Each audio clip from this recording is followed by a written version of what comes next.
My name is Wayne, and I'm not originally from this world. 12 years ago, I was just a regular guy on Earth, scrolling through short videos on my phone. Then a weird quiz popped up asking, if you could travel to another world, which cheat ability would you pick? There were 5 choices: immortality, an infinite inventory that unlocks a new slot each time you level up, teleportation, the power to heal anything, or a gacha lottery system. Most people in the comments picked the healing power, dreaming about easy lives. But I thought it through carefully. I picked number 2, the infinite inventory. Not because of the inventory itself, but because the description said, each time you break through a level, that meant wherever I ended up, it would be a world where I could grow stronger. Smart, right? The moment I made my choice, everything went black. Next thing I knew, I was reborn as a baby in a place called the Holy Domain, a world of wizards, knights, dragons, and elves. I live on the Myriad Races continent, inside a country called the Atlantis Empire. This place is absurdly huge. The empire alone covers about 520 billion square kilometers, and it's only 1% of the continent. And the continent is still expanding. My parents in this life were both talented people. My father was a knight. My mother was a gold element wizard. They graduated from top academies and were recruited to work in the Rose Territory, ruled by a powerful 5th-level wizard known as the Rose Marquis. But when I was 10, both my parents died during a frontier expansion mission, so now I'm an orphan. But honestly, my life isn't bad. The Rose Marquis takes good care of the children of those who died in service. We get 3 meals a day, and we can request almost anything reasonable. The reason is simple. Our parents were high-talent superhumans, so there's a good chance we inherited strong abilities too. We're basically seen as future investments. Right now, my butler Zoltan, a kind old man with golden hair, just reminded me that tomorrow is the day of the Truth Tower's talent test. It's the exam that determines your magical potential. My parents would have wanted me to do well. I put down the old document I was reading, a history of the Great Expansion era, when powerful 7th-level wizards and knights spent 30,000 years conquering countless worlds. That era is over now. We're in the age of development, and tomorrow, my own journey begins. The next morning, I dragged myself out of bed with sleepy eyes. I'm a 12-year-old kid with golden hair and blue eyes, by the way. My butler Zoltan drove me by carriage toward the center of Rose City for Awakening Day, the day every 12-year-old gets tested for wizard or knight talent. I wasn't the only one. Just from our neighborhood of war orphans alone, there were over 500 kids my age. And across the whole Rose Territory, way more than that. After about an hour, we reached a massive gate. On the right side was a carving of a tall silver tower surrounded by swirling elemental colors. That's the Truth Tower, symbol of wizards. On the left was a holy temple with dragons, representing the Knight Order. The gate was still closed, so we waited. While I had nothing to do, I pulled up my cheat ability in my mind, the infinite inventory. It looks like an equipment grid that only I can see. Right now it's empty, just one blank slot. See, unlike what the original quiz said, I got one slot from the start even as an ordinary person before leveling up. That's why I never bothered training early. I already know I'll be powerful eventually, so why rush? What I put in that first slot depends on what kind of talent I awaken today. Easy mode or hard mode. It all comes down to this moment. Then 3 dragon roars shook the sky. I looked up and saw 3 enormous dragons, an ice dragon, a water dragon, and a frost dragon, all belonging to the Rose Marquis. They swooped down, and a figure in a wizard's robe with a rose medallion floated off the ice dragon's back. That was Lady Anne Hathaway herself, the Rose Marquis. Everyone bowed and greeted her. Watching all those adults pay their respects, I couldn't help but think of an old Chinese saying. A great man should live like this. Pretty inspiring stuff. She said one word, rise, and then the awakening hall doors swung open. 2 groups walked out, wizards in robes on one side, knights in armor on the other. Their leaders, a 4th-level star wizard and a knight commander, saluted the Marquis and then began the ceremony. They shot 2 beams of energy into the sky above the hall, forming twin pillars of blue light. Then they chanted a prayer to the will of the Holy Domain, asking it to bless the children. A moment later, I felt an invisible gaze fall on every 12-year-old in the crowd, and colorful specks of light drifted down from the sky, landing on each of us. I felt a warm energy flow into my body, like soaking in gentle sunlight. I'd watched this ceremony 5 times before from the sidelines in previous years, so I wasn't nervous. Then the Rose Marquis spoke. Children of the fallen heroes of Rose Territory, step forward for your awakening. She'd appeared at the entrance of the awakening hall. I nodded to Zoltan, then walked out first onto the open path. Every eye in the crowd turned to look at me. With all those thousands of eyes on me, I'd be lying if I said I wasn't nervous. Back in my past life, I'd sweat just giving a speech in front of a few hundred people. But I stepped up anyway because I had a plan and confidence to back it up. The Rose Marquis smiled at me and said, "Good. Worthy of a hero's child." That one compliment got me looks of envy, admiration, and jealousy from the crowd. Other kids from our group started lining up behind me. Most of them avoided going first on purpose. If your talent turns out bad, everyone sees your shame. But I wasn't worried. Good or bad, I had my cheatability.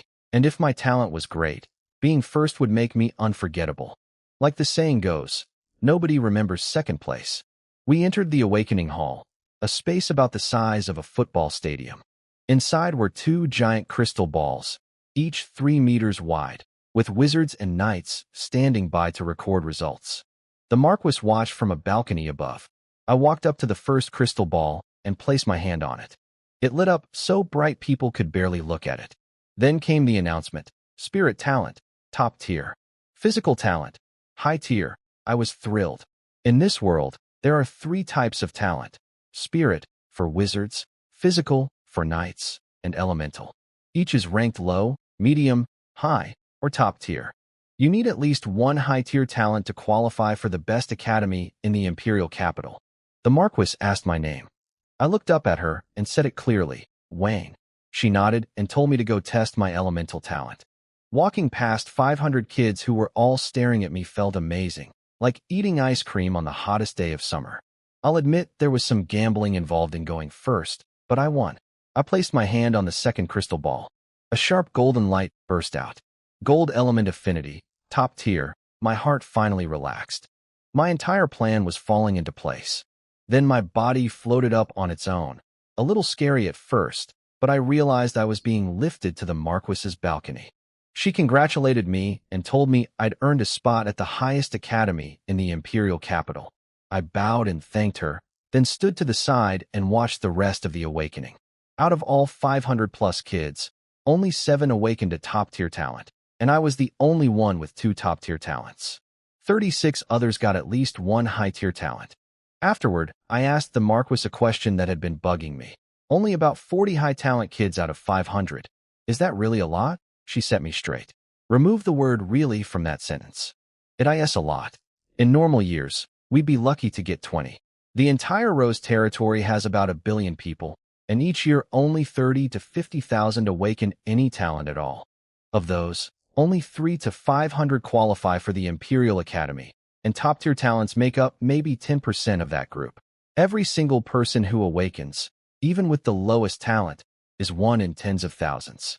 The reason your group did so well is because all your parents were wizards or knights. None of you failed completely. But in the real world outside this hall, it's a very different story. The Marquis told me to look at what was happening below, so I did. The next batch of about 1,000 people came in for testing. One after another, the announcements rang out: no talent, no talent, no talent, over and over. Occasionally someone got a low-tier talent, but that was it. Now I truly understood what she meant. My double top-tier talent really was something extraordinary. She looked at me and said, "You see? This is reality. Your double top-tier talent is a treasure from heaven. I hope you live up to it." I bowed and thanked her for opening my eyes. By noon, the whole ceremony was done. I kept a mental count. Across the entire day, only 16 people awakened to top-tier talent, and 127 got high-tier. And this was considered a big year. Normally the numbers were even smaller. When you spread the remaining academy spots across a territory of 1 billion people, the odds were brutal. Then came the fun part. The Marquis brought us outside, where 3,000 silver-armored knights stood in formation, the Rose Knight Order. Every single one was at least a 3rd-level Silver Knight, with 4th-level Gold Knight captains and a 5th-level Platinum Knight commander. She announced that each high-tier talent could pick one knight to escort them home, with a 3-day guard detail. It sounds dramatic, but it's basically this world's version of a victory parade. Like in ancient China, when the top exam scorers would ride through the capital on horseback while everyone watched. It's meant to inspire the whole territory, and honestly, to encourage people to have more kids. The 3-day guard isn't really about protection. There are no assassins or enemies to worry about inside Rose City. It's more like a chance for payback. If you were a mistreated orphan or a bullied kid, this is your moment to settle scores with a knight at your side. I'd actually watched some of these revenge scenes play out in previous years. It was like watching novels come to life in real time. Some kids had truly evil grins on their faces as they picked their knight. I felt a bit sorry for whichever families were about to get a visit. After the high-tier kids left with their single knight escorts, the Marquis addressed us top-tier talents. Each of you may choose a knight captain and their entire 100-man squad as your escort for 3 days. Go. Children, enjoy your moment. Even with 2 lifetimes of experience, I got excited. 100 knights parading me through the city? That's the kind of highlight reel moment you live for. I'd spent years watching from the crowd, jealous. Now it was finally my turn. I was about to rush forward when the Marquis called out, "Wayne, not you." I turned around, confused. She had a playful look in her eyes. "You'll ride back with me on my dragon. With talent like yours, 100 knights aren't enough to match you." I broke into a huge grin. "Really?" She tilted her head and nodded. "Of course. I want you to remember this day forever. Years from now, when you're deep on the long road of pursuing truth, when you look back on your life, this will be one of the brightest moments in your memory." The Marquis's words were beautiful, but honestly, they made me a little nervous. She was talking like a caring older relative, not someone meeting me for the first time. I knew for a fact she'd never noticed me before today. Before I could think too much about it, I was floating again. Next thing I knew, I was standing on top of the ice dragon's head alongside the Marquis. She called the dragon, Ivy, and the dragon responded in a young girl's voice, laughing about how I'd remember her for decades to come. Then the dragon spread its massive wings, roared, and took off for a low-altitude parade around the entire city. Standing on a dragon's head, looking down at the amazed crowds below, it was unreal. The Marquis surprised me by asking playfully, "Little Wayne, do you have a girl you like? Or anyone who's been bullying you? Want to fly over and put on a show?" She was completely serious too. I told her nobody was dumb enough to bully a war orphan under her protection, and I definitely didn't have any crushes. She actually sounded disappointed. Then she said something I'll never forget. "Words and smiles are the cheapest things in the world. You can appreciate them, but never be moved by them." I asked her directly why she was being so kind to me. She told me her own talent had been double top tier as well, spirit plus ice element. Since my talent matched hers, she knew exactly how far I could go. But I pressed further. Other double top tier talents had appeared in past years. Why was I special? She explained the system. The Atlantis Empire expands in all 4 directions. Lord Wizards, the stars of this era, graduate from the Lord Wizard Academy and get assigned to one direction every 25 years to build new territories. She was assigned south 75 years ago and built the Rose Territory. In 25 years, when I graduate, the assignments will cycle back to the south again. That means I'd be her neighbor. So it was an investment. She wanted a friendly, powerful neighbor, someone she understood because they shared the same kind of talent. That made sense to me. No hidden tricks, just practical self-interest. I relaxed and sat down on the dragon's head. "Well then, big sister, please take care of me from now on." Oh right, she made me call her big sister instead of Marquis. She's at least 100 years old, but I wasn't about to argue with a 5th-level wizard standing on a dragon. I asked her about the academy. She explained there are 3 main schools in the Imperial capital: the Knight Academy, the Elemental Wizard Academy, and the Lord Wizard Academy. Lord Wizards are the protagonists of this era because after 30,000 years of war, the world's population was devastated. The Holy Domains will responded by granting special blessings. Lord Wizards for humans, little sprites for elves, and companion treasures for dragons, all meant to help rebuild. On top of that, when a Lord Wizard reaches the 8th level, it brings huge benefits to the entire world. She told me I'd learn all the details in school and not to worry about it now. Then her tone shifted. What I'm about to tell you next is the important part.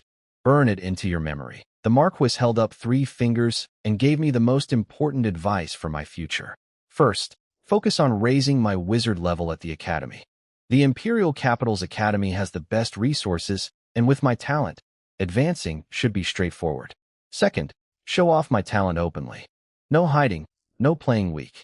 Only by proving myself can I attract followers, knights and wizards who will eventually serve under me when I build my own territory. Academy followers are better than random recruits because they're talented and loyal. Third, get sprites and dragons. Sprites can grow magical plants in bulk. Dragons attract magic crystals and mineral deposits wherever they nest. Having either one makes your territory richer and draws more followers. There's a test after 12 years at the academy where the top 3 students win a sprite. After that, there's a 6-year trip to the dragon continent where you can try to form a contract with a dragon. I memorized all of it. The ice dragon flew me home. I only needed to grab 3 things, 2 spatial rings my parents left behind, still locked since I don't have the power to open them yet, and my father's academy graduation keepsake. Then I had to deal with Zoltan, my butler. I gave him 2 choices: come with me to the capital or keep the house and retire. He hesitated. That hesitation told me everything. So I made the decision for him. Keep the house. Keep most of the monthly pension the territory pays for war orphans. Just send me 10 purple gold coins each month. Done. The real reason I cut him loose wasn't about loyalty, though that's what I told the Marquis when she overheard us. The truth is, I'm about to start using my infinite inventory. A butler who's been with me since childhood would notice something strange eventually. Better to separate now with a generous deal than risk my secret later. The Marquis saw through my excuse but didn't push it. She just said, "That decisiveness will be a sharp sword on your path forward." We flew to the Rose Manor where I'd stay for 3 days before heading to the Imperial Capital. I sat on the dragon's head, playing with 10 fist-sized purple gold coins, watching the landscape pass below. My new life was about to begin. That afternoon, I sat in the Rose Manor's living room, freshly bathed and wearing a robe, staring at the Marquis across from me. I couldn't hide my excitement. She'd promised me an investment, and I wanted to see what it was. She teased me mercilessly. "You're only interested in my money. Here I am, a beautiful woman sitting right in front of you, and all you care about is what's in my wallet." How sad. I told her I was 12 years old, and to please stop joking. She shot back. "Oh, so you're saying I'm too old?" Women in every universe really do run on the same code. Finally, she stopped teasing and waved her hand. 3 items appeared on the table. The first was a fist-sized, transparent, 6-sided crystal, a top-grade unattributed magic crystal. I nearly lost my mind. Let me explain the money system. Regular currency goes copper, silver, gold, purple gold, each worth 100 times the previous, except purple gold, which equals 10,000 gold. Then there's the supernatural currency, magic crystals in 4 grades, also at 100-to-1 ratio. 1 purple gold coin equals 1 low-grade crystal. So this single top-grade crystal was worth 1,000,000 low-grade crystals, or 100 billion gold coins. But what the Marquis didn't know was the real reason I was thrilled. With my infinite inventory, I could make this crystal infinite. I was about to have unlimited top-grade magic crystals. She caught me grinning like an idiot and told me to wipe the drool off my face. I actually reached up to check, and there was nothing. She tricked me. The second item was a gold bank card from the Atlantis Imperial Bank, linked to her personal account, for my daily expenses. The third was a communication token, so I could contact her once I started my wizard training. It all felt way too generous.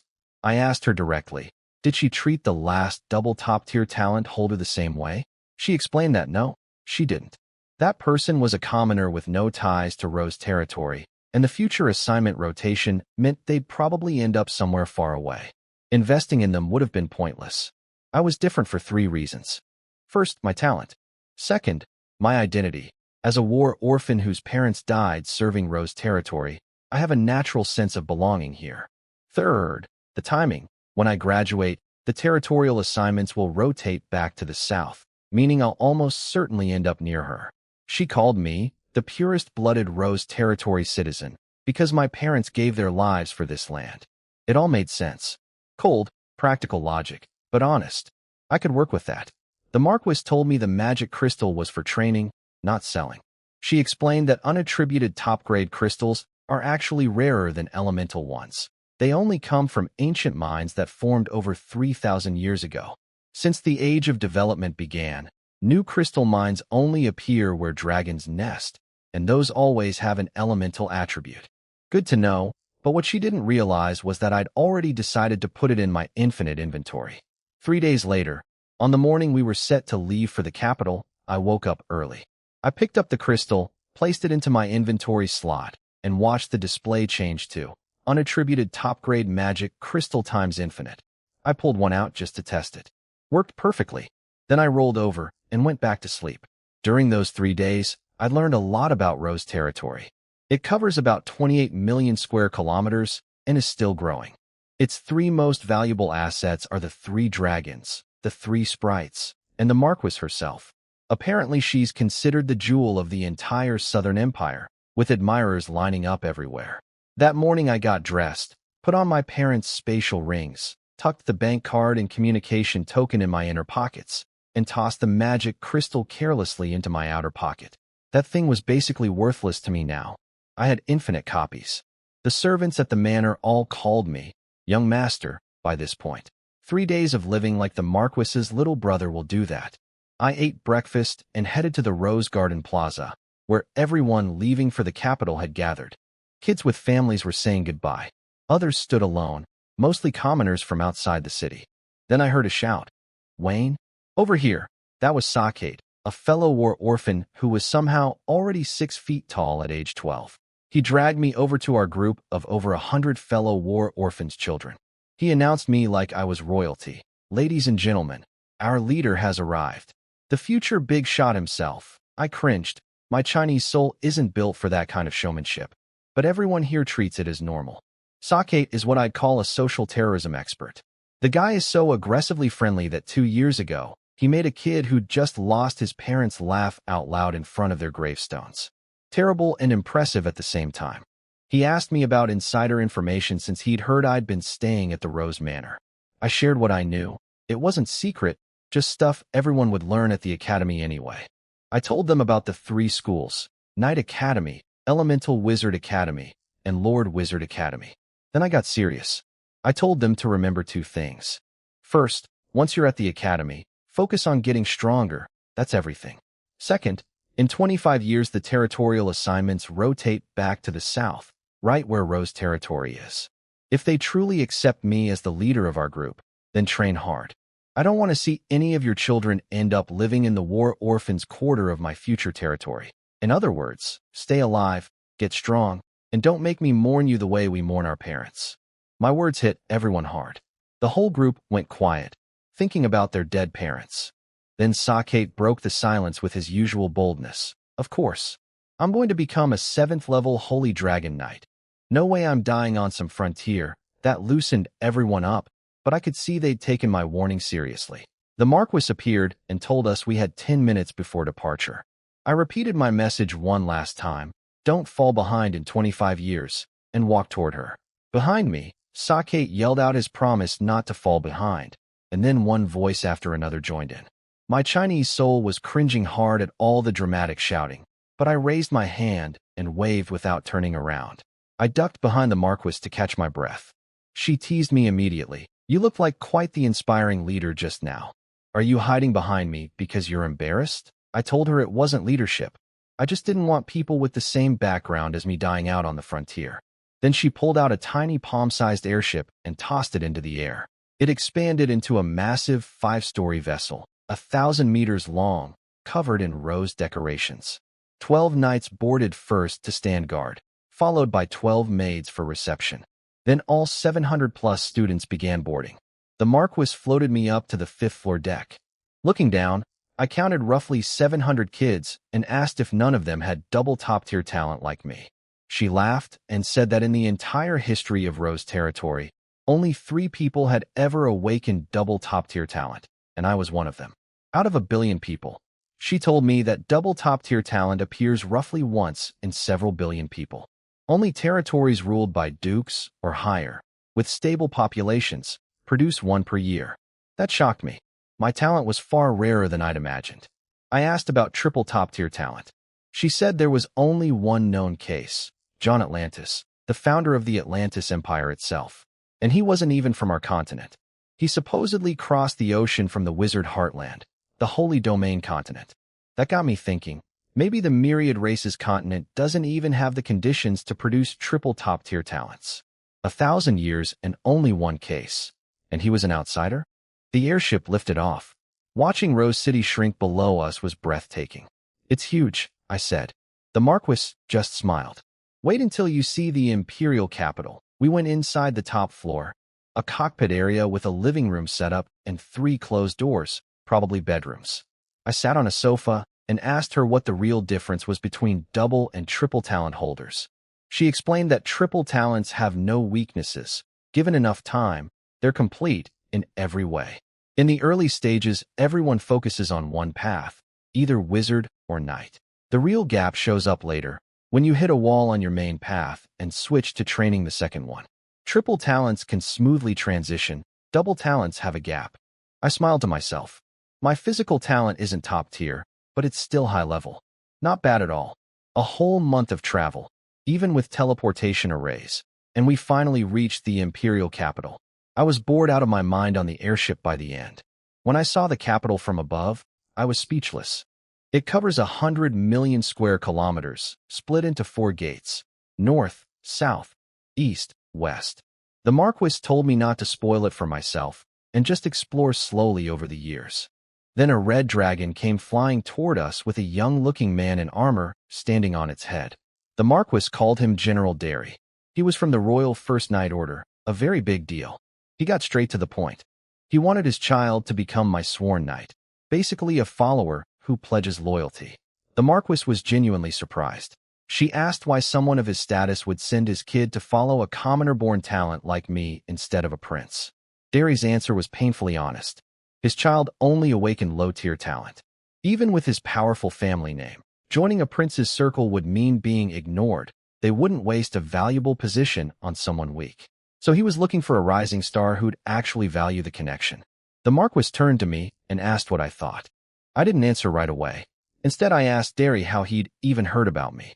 He explained that the moment we awakened our talents in Rose territory, the records were automatically sent to the capital's Awakening Hall. My name and talents were already on the Academy's enrollment list, public information. That checked out. I'd already accepted that being close to powerful people like the Marquis would bring this kind of attention.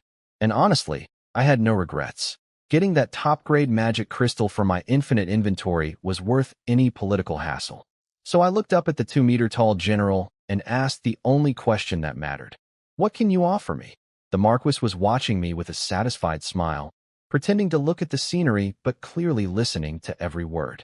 Derry seemed surprised by my directness, but recovered quickly. His offer nearly knocked me over. A sprite, the kind of magical creature that could be born within 3 months to a year. Even the Marquis looked impressed. Her entire Rose territory only had 3 sprites total. I knew exactly what a sprite meant. After a month of pestering the Marquis with endless questions, I wasn't clueless anymore. A sprite means resources. Having one follow you around is like driving a luxury car in my old world. You don't even need to open your mouth. People just flock to you. Followers would come pouring in like a tide. As they say back on Earth, you don't need to speak. The Mercedes speaks for you. A sprite works the same way in this world. I agreed to General Derry's deal. His child would bring the sprite to me once it was born, along with a contract witnessed by the Holy Domain's will. No loopholes, no broken promises. Derry laughed with satisfaction and flew off on his red dragon. The Marquis asked why I didn't refuse. I told her there was nothing to lose and everything to gain. A sprite following me around would make attracting followers much easier. She agreed, then asked a sharper question. Why didn't I accept on the spot? I explained that in this world, any promise someone makes you isn't guaranteed until it's locked in. That's why I insisted on the contract with Divine Witness. Derry should actually feel reassured by that. It protects both sides. The Marquis smiled and said I was more mature than she'd expected. Then a booming voice echoed across the sky, ordering all airships to land at the East Gate Plaza for student enrollment. Our airship descended. The Marquis told me I was on my own from here. She floated me down to the boarding ramp. Before leaving, I turned around, put my fist over my heart, and bowed to her up on the deck. She smiled and said, "Good luck. Your road is long." The plaza was packed with kids my age and dozens of recruitment stations for different academy branches: fire element wizards, wood element wizards, various night specialties. But the Lord Wizard Academy had its own massive, separate station at the very back. I walked straight there. A sign at the entrance read, "Lord Wizard Enrollment. Must have at least one top-tier talent in spirit or element. Otherwise, do not enter." That explained why this was the quietest booth despite being the biggest. 2 lines of knights stood guard at the entrance, but they let me through after watching me read the sign and keep walking. Inside, a young woman and a young man sat at opposite desks. The woman asked my name. "Wayne," I said. She started searching through papers, but the man spoke up. "Don't bother. His file is on my side." She pouted about her luck. He introduced himself as Wright, a third-year Lord Wizard student, and said he'd take me to register. He led me to a massive teleportation array in the center of the hall. He explained it connects directly to the Lord Wizard Academy campus and that I could use it to travel to any of the 4 city gates later. His badge flashed, the array activated, and my vision went blurry. When I opened my eyes, I was at the Academy's central plaza. My head was spinning. Wright stood there grinning. Rough, right? Every new student goes through that. Once you get your own badge, it won't happen again. He pointed out 4 large corridors leading to the teaching district, dormitory district, cafeteria district, and administration district. We headed north toward administration to pick up my academy badge. He told me the badge is basically everything here. It works as a map, an information terminal, and a key to almost anything in the academy. Wright led me through a blue-glowing corridor toward the administration district. Instead of dizziness, I felt refreshed. He explained that every corridor in the academy is infused with mind-restoring potion particles. Whether you're coming or going, your mental energy gets recharged. Nice perk. When we stepped out the other side, I couldn't believe my eyes. Towering buildings stretched in every direction as far as I could see. Wright lifted us both into the air and flew us toward our destination. He casually mentioned the academy covers 1,000,000 square kilometers, 1% of the entire capital. That's roughly the size of a major province back on Earth. No wonder they need teleportation corridors. We landed at the tallest building in the center, the General Administration Building. Wright took me to the top floor, which had just one office, the Dean's. Inside sat an elderly man in wizard robes named Dean Leon. He already knew who I was. The double top-tier talent holder. "Welcome." He tossed a golden badge to Wright, who handed it to me. That badge is basically my identity, key, and information terminal all in one. On the way to lunch, I asked Wright why he was being so attentive. He admitted it wasn't pure kindness. He earned contribution points for escorting me. And the reason he got the assignment was because Dean Leon was his grandfather. He tried to play it cool, saying, "Oh, it's nothing," but his face was practically begging me to ask about it. Classic showing off. Apparently that's universal across worlds. Over the next 2 hours, Wright explained the contribution point system. It's the Academy's internal currency, as valuable as top-grade magic crystals. 10,000 points equals 1 crystal. You can only earn them through Academy tasks, and they buy 3 things: dragon eggs, sprites, and one-on-one tutoring from a mentor. Wright thought the tutoring option was a waste, but I filed that away for later. He earned 1,000 points just for welcoming me. That's how much the Academy values double top-tier talents. After lunch, we went to the dormitory district. The housing dean, Dean McKeach, gave me 2 options, an apartment or a villa. I picked the villa without hesitation. He tapped a crystal ball on his desk, and a beam of light shot into my badge. Villa number 66 in Zone 7. Badge works as the key. Simple as that. Wright dropped me off at Villa 66 in Zone 7 and said goodbye. When I walked up to the front door, it scanned my badge automatically and slid open on its own. Fancy. The villa is 3 stories. First floor is a big gathering hall. Second floor has a living room, 2 bedrooms, a bathroom, and a bathing pool. Very nice. Third floor is an empty study waiting to be filled. On the study desk were 3 items left for new students: 2 thin books and something that looked exactly like a tablet from my old world. I spent an hour reading the first book, The Academy's Introduction and Rules. Here's the key information. The first 3 years are mandatory courses. During that time, I need to accomplish two things: become a first-level official Lord Wizard and complete all required classes. Then I take an exam, pass it, and I'm basically free to manage my own schedule. Lord Wizards are different from knights and regular wizards, who have yearly tests and required classes forever. We just need to pass that one 3-year exam, and after that, it's all self-discipline. The tablet turned out to be a limited version of the badge. It connects to the Academy's internal network and has a forum for all 3 academies plus a messaging app, kind of like WeChat from back home. My badge won't fully work until I become a first-level wizard, so the tablet is all I've got for now. I remembered the communication token the Marquis gave me and excitedly tried to add her contact through the tablet. A pop-up message appeared, clearly pre-recorded by her. Haha, missing me already? My beauty must be truly powerful. But sorry, this is the internal network only. She even added a fake scared emoji. I stared at the screen, face going dark. Just you wait. Then I picked up the second book, the Basic Meditation Manual, and studied it until 6 in the evening. It completely drained my mental energy, but I finally understood how Lord Wizards train. Regular elemental wizards meditate to imprint runes in their mind. 36 runes makes you a senior apprentice. Simple and straightforward. Lord Wizards are completely different. We're really array wizards. Instead of just imprinting individual runes, we have to arrange them into a complete magical array inside our mind. One basic array makes you a junior apprentice. Keep building arrays through the middle stage, and by senior apprentice level, you have 3 instant cast basic arrays. Now I truly understood why Lord Wizards are called the protagonists of this era. They can't learn tons of different spells like elemental wizards can, but just 3 instant cast arrays can overpower multiple elemental wizards at once. That kind of combat strength is insane. The core principle across all levels, even up to 7th level True Spirit Lord Wizards, is expanding your mind. You need enough mental space to hold all those arrays. So most apprentice-level Lord Wizards choose nurturing type arrays first. Things like the unattributed nurturing array or the gold nurturing array, which constantly expand your mind once imprinted. You pick the one matching your elemental affinity. This was going to be a long road, but I could see the path clearly now. The gold nurturing array would be the obvious choice for someone with my gold element affinity, but I wasn't going to rush.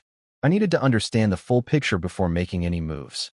A foundation is just another word for a building's base. Get it wrong, and everything above it crumbles. So I spent 3 days in the library, burning through 100 purple gold coins on the Marquis's bank card to access all the research materials I needed. Now I finally have a complete understanding of the 3 Lord Wizard paths. The first path is the Elemental Array Wizard. You focus entirely on offensive elemental arrays. At the highest level, 7th level True Spirit, you'd have something like the Billion Golden Light Array, where one flick of your finger creates an attack covering millions of miles. It sounds incredible, and honestly it tempted me, but it felt too narrow. The second path is the Functional Array Wizard. Instead of combat arrays, you imprint things like teleportation arrays and alchemy arrays, all utility. These wizards build the richest, most prosperous territories. In peacetime like now, this is the most popular choice. But it doesn't suit me at all. I came to this world knowing I won't settle for just a 100-year lifespan. My goal is immortality, and if I'm aiming for eternity, then this peaceful era won't last forever. War will come eventually. As a Chinese person at heart, I'd never willingly put my safety entirely in someone else's hands if I have a choice. That leaves the third path, the All-Rounder Wizard. This type splits the Mind in 2, half for combat arrays, half for functional arrays. In the early and middle stages, it's amazing, strong in battle and versatile. But at the 7th level, it becomes good at nothing. The Mind simply isn't large enough to hold 2 complete top-tier array systems. Combat can't match a pure elemental wizard. Utility can't match a pure functional wizard. That's why people call it all capable at the bottom, all incapable at the top. But here's the thing, I actually like this path the most. The problem everyone faces is Mind size. But what if the Mind could be made big enough? Then this, worst, path becomes the best one, a road straight to the heavens. I have 2 questions I need answered. First, will my secret theory work out? Second, Why can't even 7th level True Spirit wizards expand their mind sea enough for both systems?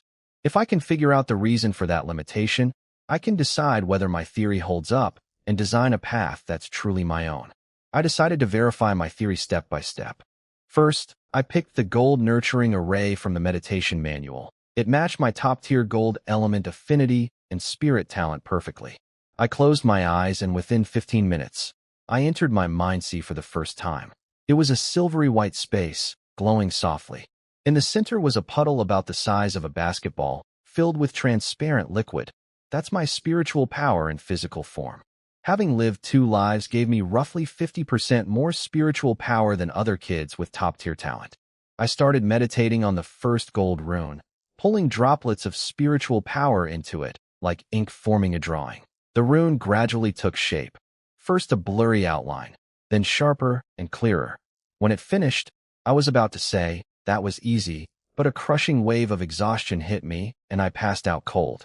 My last thought was, "This is no fun." I woke up the next day at noon. First thing I did was check my infinite inventory. Instead of 1 slot, there were now 2.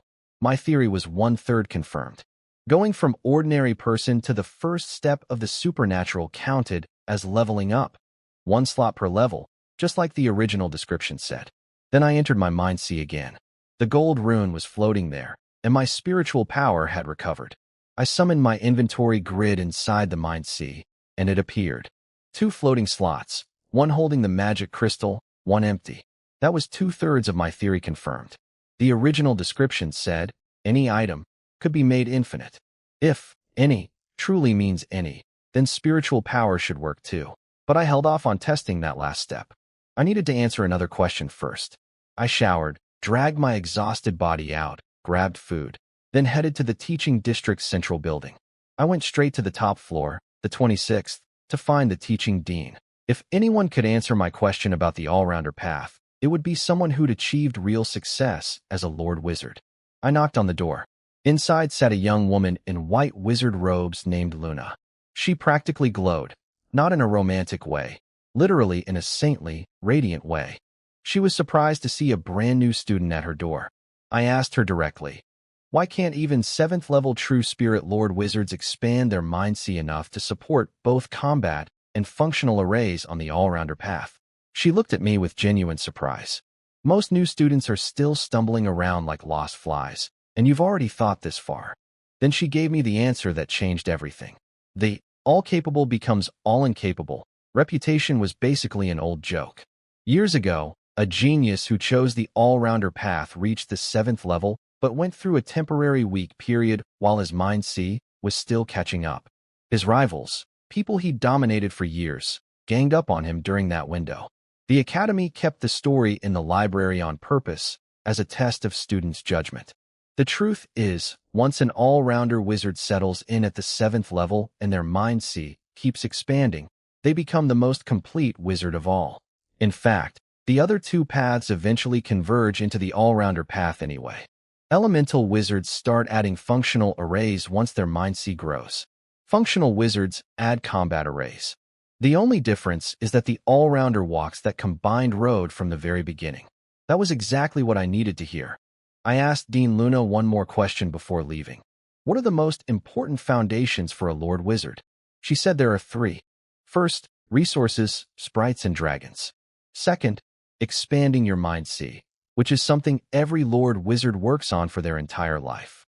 Third, imprinting as many heavenly runes as possible, because more runes means more arrays you can build. Back at my villa, I looked her up on the Academy forum. Turns out she's a white wizard. That's why she seemed to glow. It wasn't attraction, it was her energy. Like how you can instinctively feel warmth from a kind person or coldness from a snake. Now came the moment of truth. I entered my mind sea, summoned my infinite inventory, pulled out a blob of spiritual power, about half a basketball in size, and placed it into the second empty slot. The display changed too. Spiritual power times infinite. My final theory was confirmed. Infinite spiritual power achieved. I started flooding my mind sea with spiritual power, blob after blob. Since it was my own energy, there was no rejection or need to refine it. Within an hour, a thin layer of spiritual water covered the floor of my mind sea. Over the next 3 days, it built up to a meter deep. Through this process, I discovered my mind sea is 1 kilometer in every direction. That's what top-tier spiritual talent gets you. Low tier is 0.1 kilometers, medium is 0.3, high is 0.5, and top is 1.0. The gap between high and top may look small, but it means several extra arrays worth of space. Then I started imprinting runes. Each one took about 6 hours. With 12 runes needed for the basic gold nurturing array, and factoring in eating and sleeping, I could do 3 runes per day. 4 days for all 12 runes, 1 day to assemble the array. 5 days total to become a junior Lord Wizard apprentice. Other students would take weeks or months because they'd need to wait for spiritual power to recover between each rune. I didn't have that problem. On day 5, after a good breakfast, I sat down to assemble the array. I had to arrange the 12 runes in specific positions within my mind sea. I chose the right half, leaving the left half open for future functional arrays, following the all-rounder path. I moved the 12 runes into position. They lit up with golden light, and energy lines connected them together. A golden array took shape, humming with power. The moment it formed, I could feel magical particles from the world outside, colorful streams of energy. Only the unattributed and gold element particles responded to me, flowing into my body, strengthening it, and pouring into my mind sea. The array began directing that energy outward, expanding my mind sea, and gathering more spiritual power automatically. Just like that, I officially became a junior Lord Wizard apprentice. An hour after forming the array, I opened my eyes. My body was at least 3 times stronger than before. I felt like I could punch a bull to death, though I knew that was just the rush of sudden power. The magical energy had also pushed impurities out through my skin, leaving a thin layer of oil on the surface. A long bath took care of that. Back in my mind sea, I studied the changes. The gold nurturing array was doing 2 things, feeding magical particles throughout the space to slowly expand it, and generating spiritual power droplets to keep my reserves full. But the expansion was painfully slow, less than a centimeter of growth. No wonder people run out of space at higher levels. Even with better arrays later, the growth rate compared to the massive area needed is just ridiculously small. I did some math on normal progression.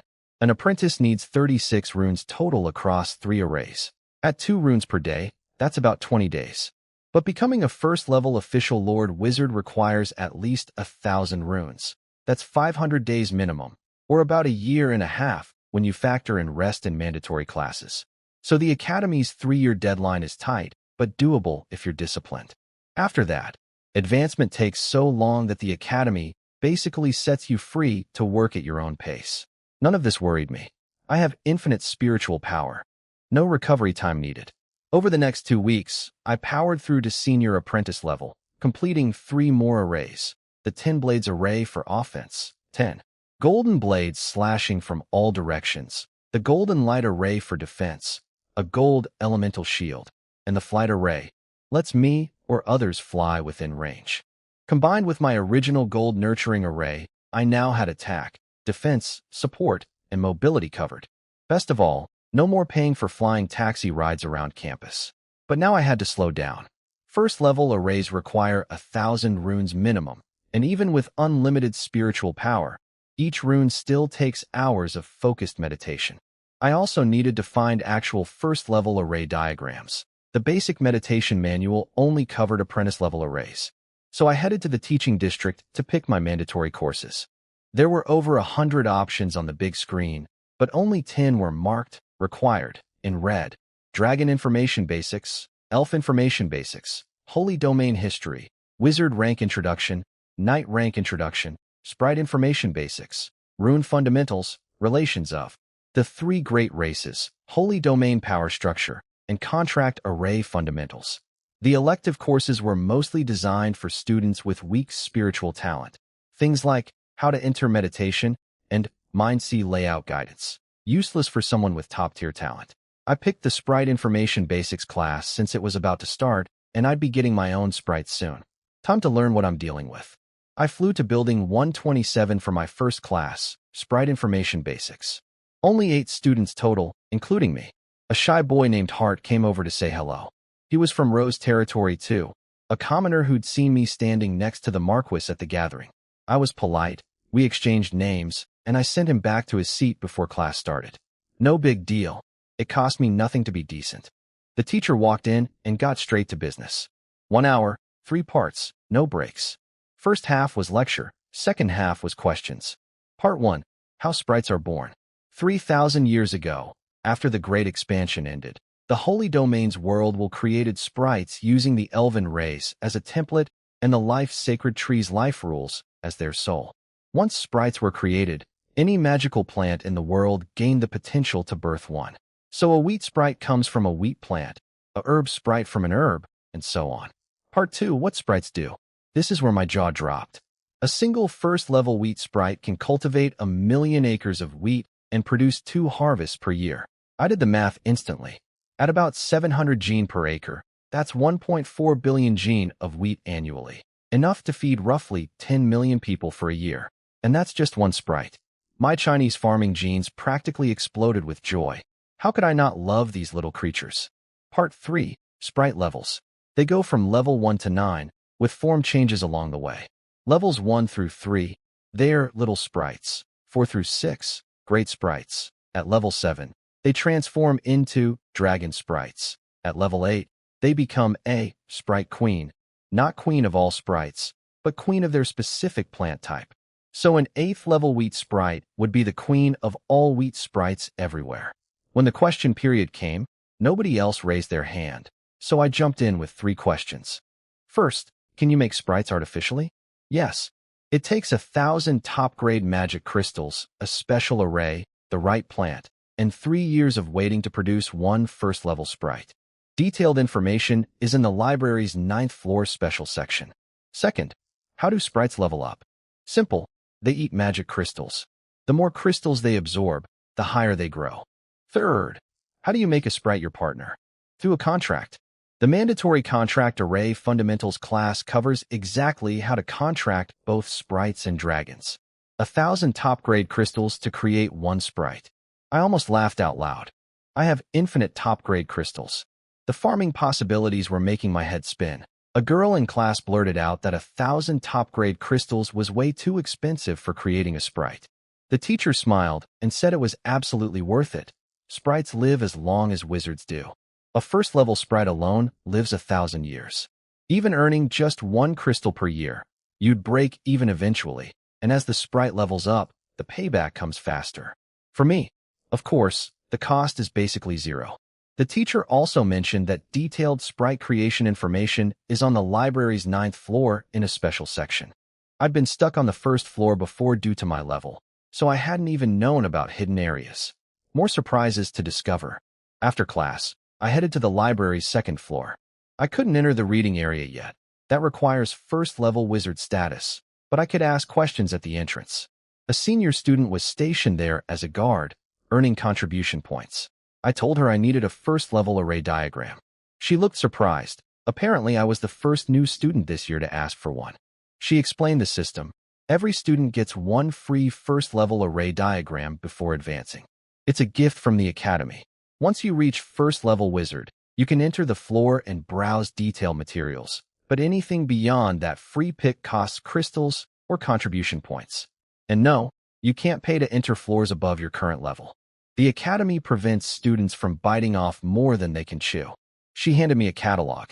Every array listed contained between 1,000 and 1,568 runes, clearly calculated so that at 2 runes per day, even the hardest one is completable within 3 years. I chose the 100 Blades array with 1,200 runes. It was a natural upgrade from my apprentice level 10 Blades array, not too ambitious, not too easy. At my pace of 3 runes per day with no recovery time needed, I'd finish in about 400 days. She registered the diagram to my badge and handed me the book with a warning: never share array diagrams with others. The Holy Domains will monitor everything. Get caught, and you're flagged with a red name on the network. Then the Truth Tower, the supreme wizard organization, sends people to arrest you. On the elevator ride down, I thought about why the academy gives 1 free diagram per level. It's partly a gift, but also a push. They want students advancing quickly. In an era with no wars, internal or external, that urgency has to come from somewhere. There's probably something about Lord Wizards that I still don't know, some deeper reason the Academy wants us leveling up fast. I headed to the library's 9th floor, the special section. A middle-aged man sat at the entrance playing with a crystal ball. He warned me that everything inside costs contribution points or crystals, so I shouldn't go in if I was broke. I thanked him and walked in anyway. The floor was small, just 2 sections with 2 bookshelves each. One labeled Dragons, one labeled Sprites. I went straight to the Sprite section. After an hour of reading 3 books, I learned a lot. Sprites vary in value based on the plant they're born from. A wheat sprite is useful, sure, but a sprite born from a rare medicinal herb is obviously worth more. I also found what I was really looking for, the array used to artificially create sprites. It's called the Miracle Array, created by the Holy Domains will itself. It's unattributed but adapts based on what crystals you feed it. Use fire crystals, and it becomes a fire attribute array. The rune count is only 1,300, equivalent to a first-level array. The requirements are simple: 1,000 top-grade magic crystals, 1 magical plant, and 3 years of incubation. The crystal type needs to match the plant's element, but unattributed crystals work as a universal substitute. Thank goodness the Marquis gave me an unattributed crystal. If I'd gotten an elemental one, my options would have been limited. I skimmed the dragon section too, but found nothing useful enough to buy. The sprite creation array was the only thing worth getting. I went back to the man at the entrance and asked to buy the Miracle Array diagram. He said it cost 1,000 contribution points, or 1 high-grade crystal. But since I couldn't spare time to imprint the array myself right now, I asked if he sold pre-made array discs instead. He grinned and said yes, same price per disc, but that was his own private business, not the Academy's. I pulled a top-grade magic crystal from my spatial ring and tossed it to him. 1 array diagram and 99 array discs. 1 top-grade crystal equals 100 high-grade crystals, so the math worked perfectly. He jumped to his feet, suddenly very respectful. Haha, what a generous young man. He even bowed and introduced himself. Linus, at my service. Money really does make the world go round. Then he did something that blew my mind. He summoned a wizard array, pulled out 10 metal discs, tapped each one once, and they lit up instantly. He swept them aside, grabbed 10 more, and repeated. In under 3 minutes, 100 finished array discs were floating in the air. He said the extra one was a gift. I asked, "That's it?" He laughed and said this was a Lord Wizard's unique ability. It looks easy, and honestly it is easy, but it's a skill he earned. I told him I didn't feel cheated at all. It's like hiring a locksmith back on Earth. You're not paying for the 30 seconds of work, you're paying for the years of expertise. He saved me enormous time, and that was worth every crystal. Linus told me something interesting. Array disc prices are fixed by the Array Association. No one can undercut the market, because that would hurt every array maker. Lord Wizards are rare enough that their products will always hold value. I stored all 100 discs into one of my parents' spatial rings and left with the Miracle Array diagram. On the way home, I thought about those rings. After becoming an apprentice, I'd finally been able to open them with my blood and spiritual energy. Inside wasn't much, about 70 high-grade crystals total, barely worth one of my infinite top-grade crystals. But there were also clothes and photos of my parents. Those hit different. I'd lived with them for 10 years in this life, since the day I was born. I'm not heartless. Losing them so suddenly still hurts. Back at the villa, I grabbed some fruit and juice from my supplies and opened the Miracle Array diagram. It had 3 sections: the full array layout, 1,300 runes, and assembly instructions. The layout and assembly were standard. But the runes, I couldn't read a single one. Not one out of 1,300. I've studied this world's writing since childhood, but these symbols were completely foreign. Then I remembered the book said the Miracle Array was created by the Holy Domains will itself. That explained it. These weren't human-made runes. I could still copy the shapes and assemble the array mechanically, but I wouldn't understand why each rune does what it does. For now, that didn't matter. I had 100 pre-made discs, so I shelved the diagram and focused on my own training. I imprinted my spiritual power onto one disc to activate it. Information flooded my mind, and the process was way simpler than I'd imagined. No giant ritual space needed. Just fill the disc's internal space with 1,000 top-grade crystals, Place it at the bottom of a flower pot, plant the magical plant on top, and wait 3 years for the sprite to be born. So my shopping list is short. Get a magical plant catalog from the Elemental Wizard Academy. Pick the plants I want, buy them from a wood element wizard, and start growing sprites in my front yard. And here's the best part. My villa has a built-in illusion array. From the outside, nobody can see what's actually in my courtyard. They only see a fake image. No one can enter without my invitation either, not even teachers. Breaking in gets reported to the Truth Tower, and no wizard wants to face that punishment. Privacy is sacred in this world because no wizard wants their research stolen. This villa is mine until I graduate or leave to become a territorial lord. That's why new students like me get assigned to Zone 7 instead of Zone 1. So we never have to move, and we can set up long-term projects like sprite cultivation without worrying. Everything is falling into place. Time to start my sprite farm. After clearing my head about the Miracle Array plan, I picked up the 100 Blades Array diagram. Unlike the Miracle Array's alien runes, I could actually read every symbol in this one. Good. I'm not illiterate after all. Then I spent 1 high-grade crystal to have a flying taxi deliver a massive encyclopedia of magical plants. The thing was so thick I couldn't even finish the table of contents in one morning. I realized I needed a strategy, so I asked myself 3 questions. What do I need? What will my future followers need? What sells best? After 3 hours, I settled on 10 types of magical plants, 10 of each. For myself, I picked Cloud Mist Tea, which boosts mental clarity, and Golden Pear Trees, whose fruit is packed with gold element energy that strengthens both body and magical power. With infinite spiritual power already handled, my weaknesses are physical strength and comprehension. These 2 cover both. For future followers, I chose Knight's Flower, which builds physical strength and blood energy for knights, and Spirit Awakening Flower, which helps wizards recover mental power quickly. These are essentials that every knight and wizard needs. For commercial appeal, I picked 4. Dragon Tooth Rice as a staple food that slightly boosts physical fitness, great for knights. 5 Element Peach Trees that grow gold, wood, water, fire, and earth elemental peaches, useful for wizards, knights, and dragons alike. Dragon Bloodgrass, the main ingredient in healing potions. And Celestial Spirit Fruit Trees, which improve bloodline purity. These would attract supernatural beings and merchant guilds to my future territory. For my ordinary citizens, I chose wheat, low-level but massive yields. Feed the common people, feed the nation. And for my 10th pick, I chose tulips. They're unranked magical plants with unlimited growth potential. I picked them because of the Marquis's rose gardens. I want my own territory to have a signature flower. Tulips come in 9 colors with 9 different meanings, and I remembered them all from my previous life. They'll be my territories and family's symbols someday. I hired flying taxis to deliver everything and spent 3 days planting. Each pot got a Miracle Array disc loaded with 1,000 top-grade crystals at the bottom, soil on top, and a magical plant seedling. 100 pots total, filling my entire courtyard with greenery. When I placed the last tulip and stepped back, I looked at my little garden with deep satisfaction. In 3 years, 100 sprites will be born here.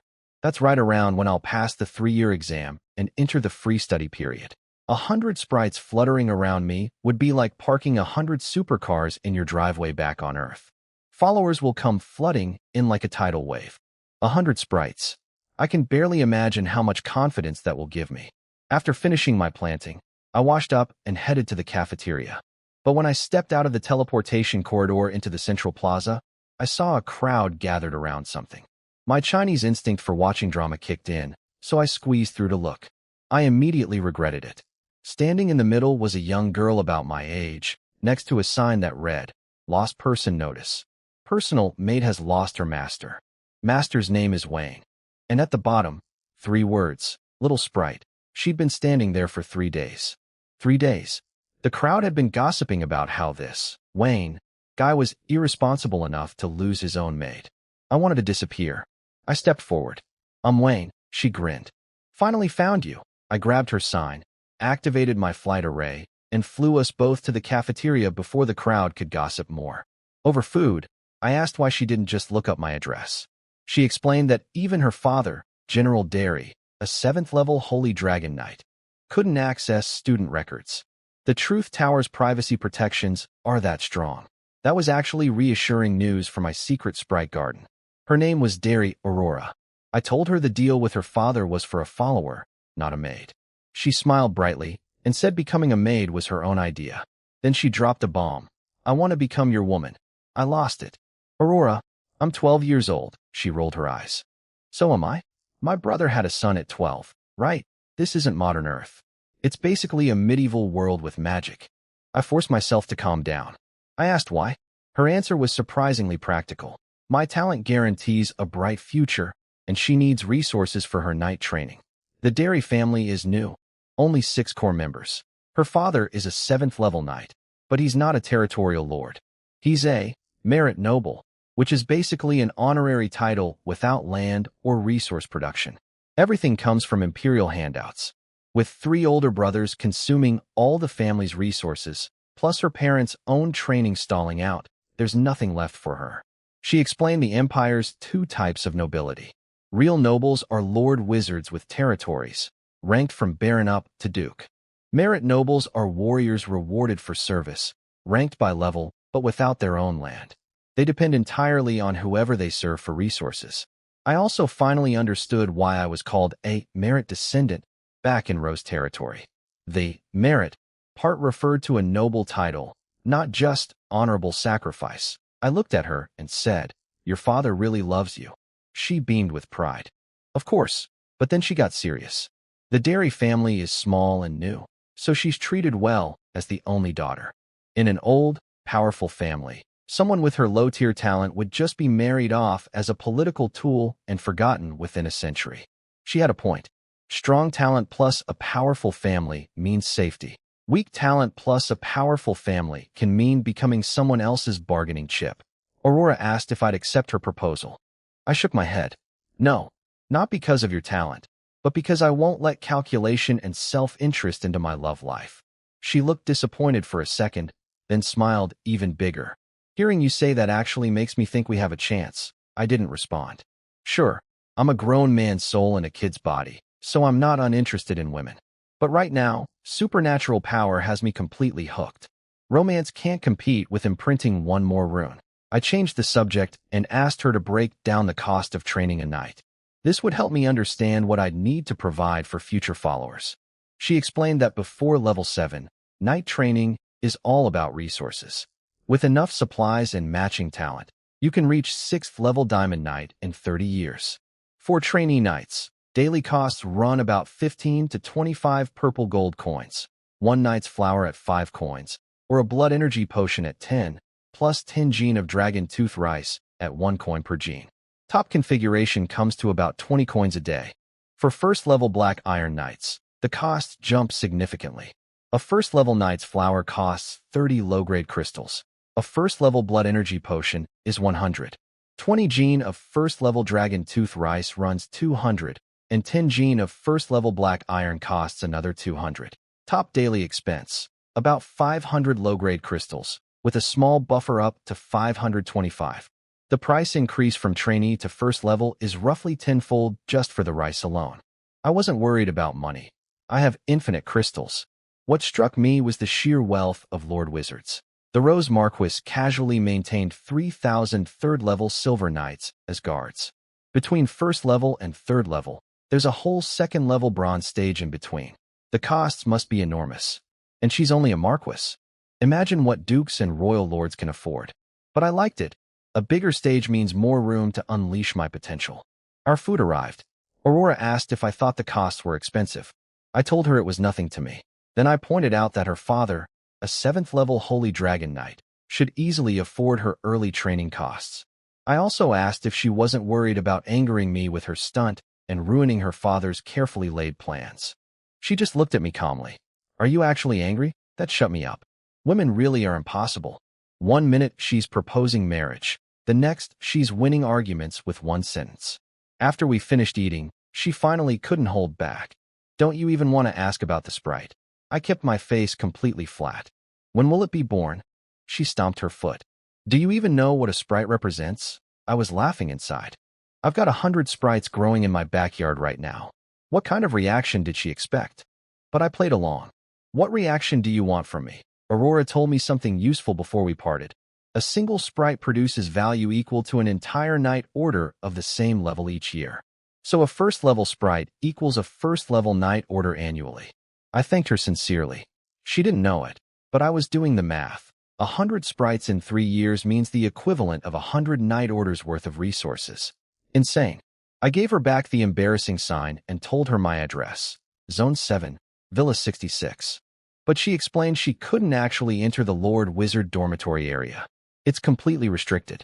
Unless someone is officially registered as your follower, maid, or butler through the administration office and given a proper badge, nobody gets in. Not even a 7th-level knight like her father. We agreed to meet again in 3 months when the sprite would be ready. I needed to focus entirely on training until then. She said she'd bring the sprite and wait for me at the Central Plaza. I nodded, said goodbye, and walked into the teleportation corridor. As I left, I heard her laugh behind me. Looks like I'll be following a good person. Later that evening, back at the Derry household, the whole family discussed me over dinner. Aurora's mother, a 6th-level wood wizard, was worried about her daughter. Her 3 older brothers, all blessed with top-tier physical talent, but apparently not much brainpower, kept saying they'd beat up anyone who bullied their sister. Their mother sighed about raising 3 muscle-headed sons. General Derry arrived and asked Aurora directly if she'd given up her ridiculous idea of becoming my woman. He'd predicted I would reject her. He said I was too mature and clear-headed to be swayed by appearances or easy benefits. Aurora confirmed I'd turned her down, but repeated my exact words. My feelings won't allow any scheming or self-interest to interfere. Her 3 brothers immediately cheered. Now that's a real man. Her mother was genuinely moved. She told Aurora she was lucky. The last time I heard something like that was years ago, from a poet's story in a tavern during my school days. I spent the next month locked in my villa, grinding runes. By the end of it, I'd imprinted 100 out of 1,200 runes for the 100 Blades array, 1/12 done. About 366 days left at my pace of 3 runes per day. That's a full year faster than most students would manage. When my food supplies ran out, I finally dragged myself outside. After restocking, I figured since I was already out, I might as well attend the night rank introduction class. A month of non-stop meditation had left me restless, and my conversation with Aurora had sparked genuine curiosity about nights. I checked the schedule. Class started in an hour. Instead of flying straight there, I took a slow walk through the teaching district. Most people were zipping overhead in a hurry, but I just strolled, enjoying the scenery. And by scenery, I partly mean the pretty senior students walking around. After a month of staring at nothing but runes, my eyes needed refreshment. When it was time, I flew to Building 201 and found room 302 on the 3rd floor. The door was closed. The room was empty. I sat down and waited. About 10 minutes later, I heard sharp heels clicking down the hallway. In walked a stunning woman in a fiery red dress. She scanned the room and said, "Looks like it's just you." Her voice was distinctive, not soft or gentle, but intense and commanding, like she'd punch you if you stepped out of line. I introduced myself. She gave a curt nod, but didn't share her name. She jumped straight into business. 2 hours, 90 minutes of lecture, 30 minutes for questions, no interruptions. She laid out the night ranking system. Knights go through a trainee phase with 3 substages: beginner, intermediate, and advanced. Then come 9 official levels: 1st level black iron, 2nd level bronze, 3rd level silver, 4th level gold, 5th level platinum, 6th level diamond, 7th level holy dragon, 8th level rule knight, and 9th level holy domain knight. That was just part 1. Parts 2 and 3 would cover each level's special characteristics and resource requirements. The teacher dove into the details of knight power levels. During the trainee phase, it's all about raw physical strength through breathing techniques and resources. Beginner knights need 120,000 gene of force, intermediate need 240,000, and advanced need 360,000. I noticed that matched up perfectly. Each 10,000 gene equals 1 wizard rune, and wizards need 36 runes for the apprentice stage. The teacher confirmed my guess. The difference is that wizards use knowledge and spiritual power to move the forces of heaven and earth, while knights rely on pure individual explosive power until 7th level. To break into 1st level black iron knight, You absorb a gene of first-level black iron and condense it into a life seed. That's the real entry into supernatural territory. After that, you keep feeding the seed more black iron. At full mastery, your body literally becomes as tough as black iron, nearly impossible to damage with ordinary attacks. You can also fly. In my mind, knights are basically tanks and warriors combined. They hit hard and take hits even harder. Levels 2 through 6 follow the same pattern with different materials: bronze, silver, gold, platinum, diamond. The real transformation comes at level 7. 7th level knights are called Holy Dragon Knights because the strongest ones contract elemental dragons and absorb their bloodline. Without a dragon, you can contract other magical beasts instead, but the gap in power is enormous. And your contracted beast determines whether you can reach 8th level Rule Knight. You essentially need a dragon for that. Nobody knows what 9th level Holy Domain Knights can do. No one's ever reached that level. Same goes for 9th level All-Knowing Wizards. Then came the resource costs. Every level from 1 through 8 requires 3 daily basics: blood energy potions, dragon tooth rice, and a level-appropriate training material. For levels 1 through 6, that material is a mineral. At 7 and 8, it shifts to elemental magical plants and potions. During the question period, I was the only student, so the teacher's eyes were locked on me the entire time. I asked 5 questions. On wizards versus knights in combat. Lord Wizards are stronger than knights at every level before 7. Wizards get their first power transformation at 4th level Star Wizard, while knights don't transform until 7th level. That's a huge gap. Elemental wizards are harder to compare because their strength varies based on individual foundations. But Lord Wizards with their instant cast arrays outclass everyone in the same tier. At 7th level though, all bets are off. Anyone who reaches that stage has their own trump cards, and even the weakest 7th level fighter can casually slaughter a crowd of 6th level opponents. My most interesting question was about foundations. The teacher gave me a perfect example. If a knight trains with standard 1st level black iron, they're ordinary. But if they use 1st level refined steel, or even better, a metal that matches their elemental affinity, that knight would be far stronger than a typical elemental wizard of the same level. Resources determine everything. That clicked perfectly with my plans. I have infinite top-grade crystals. My future followers won't be training with standard materials. The teacher answered my remaining questions. Recruiting knights happens after the 3-year exam. Every year, the Elemental Wizard and Knight Academies hold competitions where Lord Wizards can scout and recruit followers. Academy-trained knights are almost always stronger than outsiders because of their superior talent. The rare exceptions are once-in-centuries miracles. As for why dragon contracts matter for reaching 8th level Rule Knight, it comes down to the forces of heaven and earth.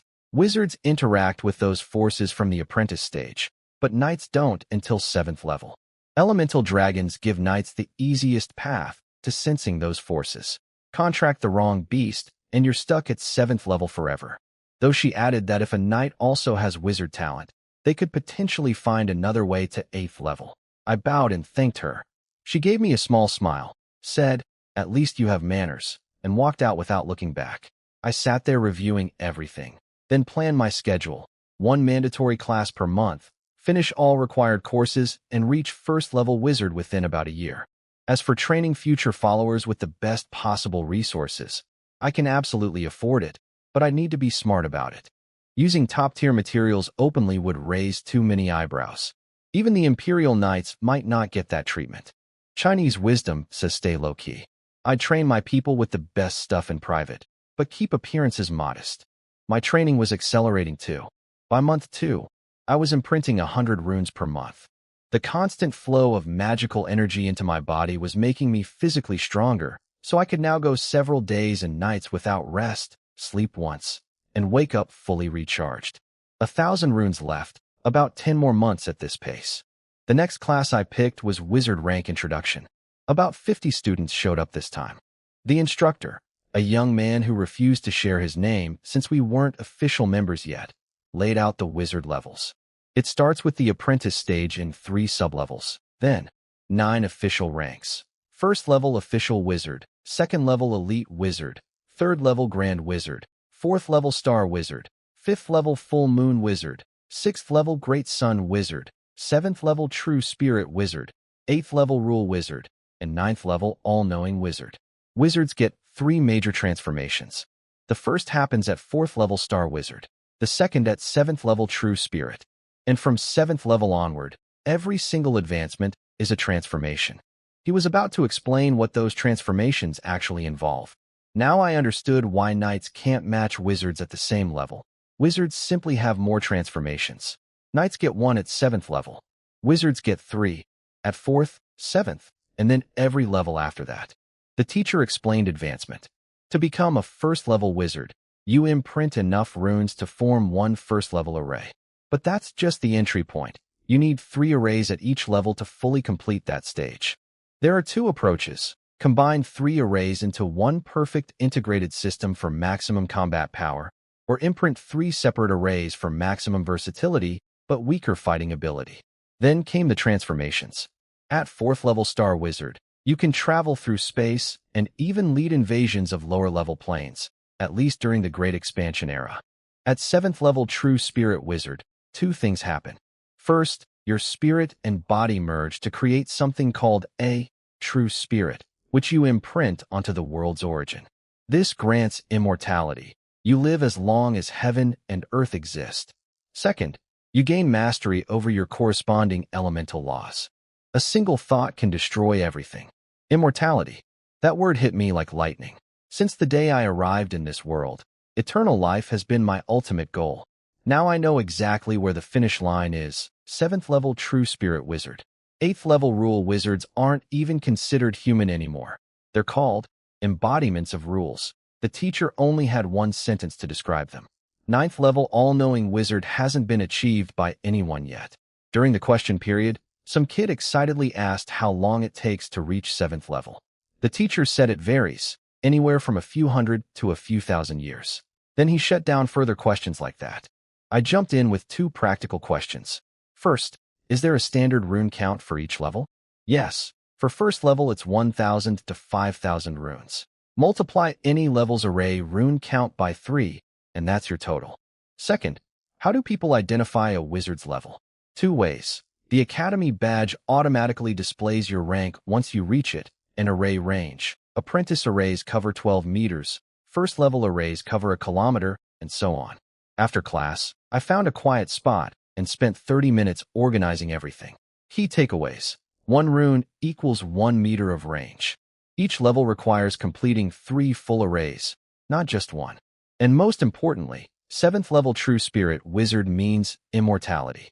My goal is now crystal clear. Step 1. Become a 7th level True Spirit Wizard. Step 2. Live forever. Let's start with that small achievement. 3 months in. 300 runes done, 900 to go. Today was the day I'd agreed to meet Aurora. I found her waiting at the plaza in a white dress. When I asked if she brought the sprite, she shook her head. Sprites are too valuable to carry around uncontracted. They can only bond with one human in their entire lifetime. If someone snatched it before the contract, even killing the thief wouldn't get it back. Fair point. Society might be peaceful, but greed is eternal. She grabbed my arm and pulled me toward the teleportation array.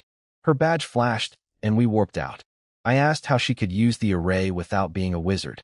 She showed me a special bloodline badge. The Imperial family developed them for family members without talent. Just add a drop of blood, and it works. We emerged in the capital's core district. The streets were lined with shops, bustling with humans, dwarves, and even elves. Hovering cars floated through the air like taxis. I was genuinely impressed. This part of the capital was far more advanced than anything I'd seen. We hopped into one. Aurora just said, "Dairy residence," and the car knew where to go. Apparently, any family with a 7th level powerhouse gets their estate marked on the city map automatically. Looking at their sprawling estate with knights standing guard at the gates, I felt that familiar Chinese longing stir inside me. Land, home, property. It's in our DNA. I'll have this someday, I told myself. Aurora led me to the north garden. In the center stood a single glowing plant, a dragon blood ginseng with 1 main stem, 3 branches, and 5 leaves, all radiating a soft blue-green light. I recognized it immediately from my studies. It has an upper limit of 6th level, Her father had found it decades ago during his travels. Aurora explained the glow meant the sprite was about to be born. Her mother confirmed it would happen today. Then my heart skipped a beat. Glowing means a sprite is being nurtured? I have 100 plants incubating in my courtyard right now. If anyone ever visited my villa and saw 100 glowing plants, I quickly asked if the glow starts from the very beginning. Aurora gave me a curious look, but explained that no. Plants only start glowing about 100 years before the sprite is fully formed. Since my plants are on a 3-year artificial cycle, the glow would appear roughly in the last 100 days, or about 2 years from now. I relaxed a little. By then, I'll already be a first-level official wizard with far more options to deal with the problem. Worst case, I just don't invite anyone into my villa during that final stretch. I put my worries about the glowing plants aside and focused on the dragon blood ginseng in front of me. According to what I'd read, it's used to feed dragon-type beasts and brew bloodline-enhancing potions. It complements the celestial spirit fruit trees I'm already growing. Those purify bloodlines while this one strengthens them. A nice bonus I hadn't planned for. Aurora asked if I knew how to contract a sprite. I admitted I'd planned to learn that today, but, well, got pulled here instead. She laughed. She'd already guessed, and pulled out a master servant contract disc she'd prepared in advance. Smart girl. While I imprinted my spiritual power on the disc, I asked about contract types. She explained there are 3. Master servant contracts, used mostly by wizards.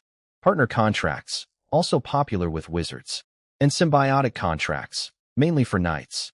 At 7th level, knights need to share a beast's bloodline to sense the forces of heaven and earth.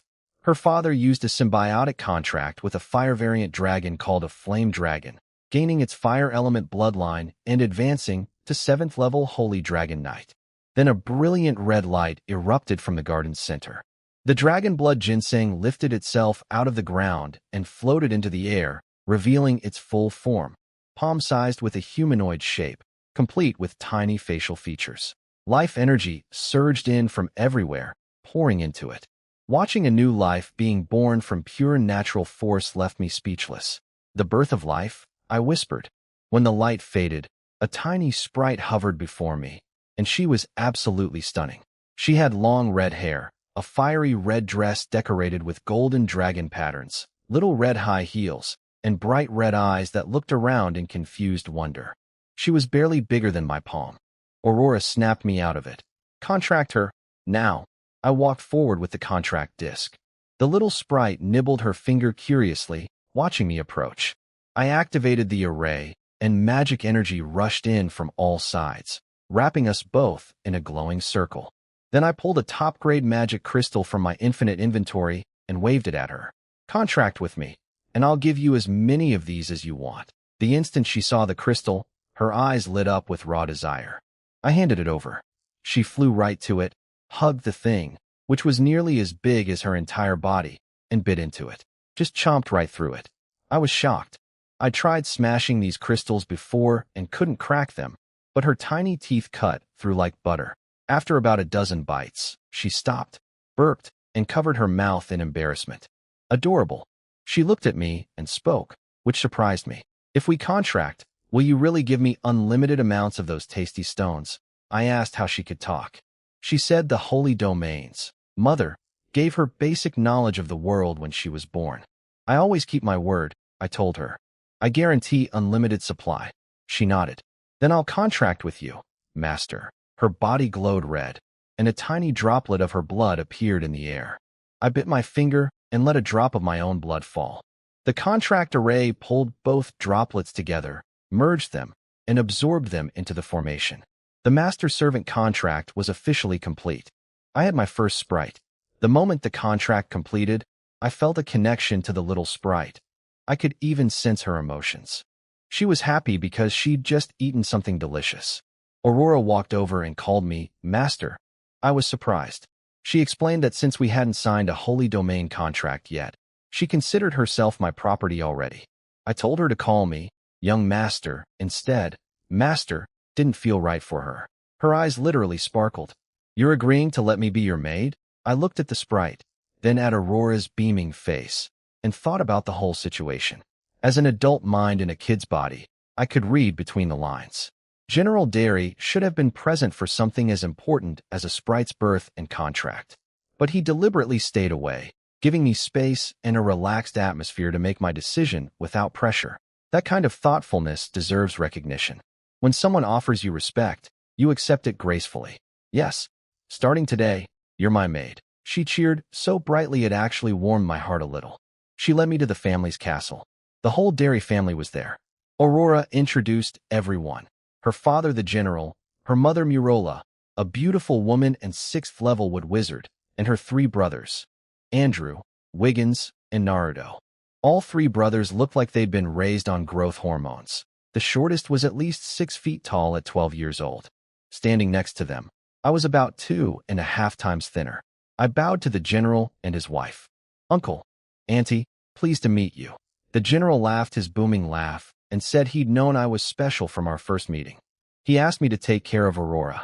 I promised I would, and offered to put it in the contract. I'd give her a bright future. Then I brought up the Holy Domain contract myself. The family's faces lit up. They'd been too polite to push for it, so me volunteering meant a lot. The general handed me a scroll, completely blank. He wanted me to write the terms myself. I saw through his move immediately. He's like Zhang Fei from the old stories, rough on the outside, sharp on the inside. Handing me the pen looks generous, but if I wrote anything harsh, would he really let his daughter sign? Still, I appreciated the gesture. Hard to dislike a man like that. I'd actually been thinking about contract terms for years, ever since I learned about Holy Domain scrolls from my parents' pension agreement back in Rose Territory. So I wrote quickly. 3 terms. First, I will train Aurora to the absolute limit of my ability. Second, I will provide her with top-tier daily training resources. Third, in the absence of conflict, Aurora cannot harm me or anyone close to me by any means. When the general read it aloud, the room went silent. Then everyone stared at Aurora in disbelief.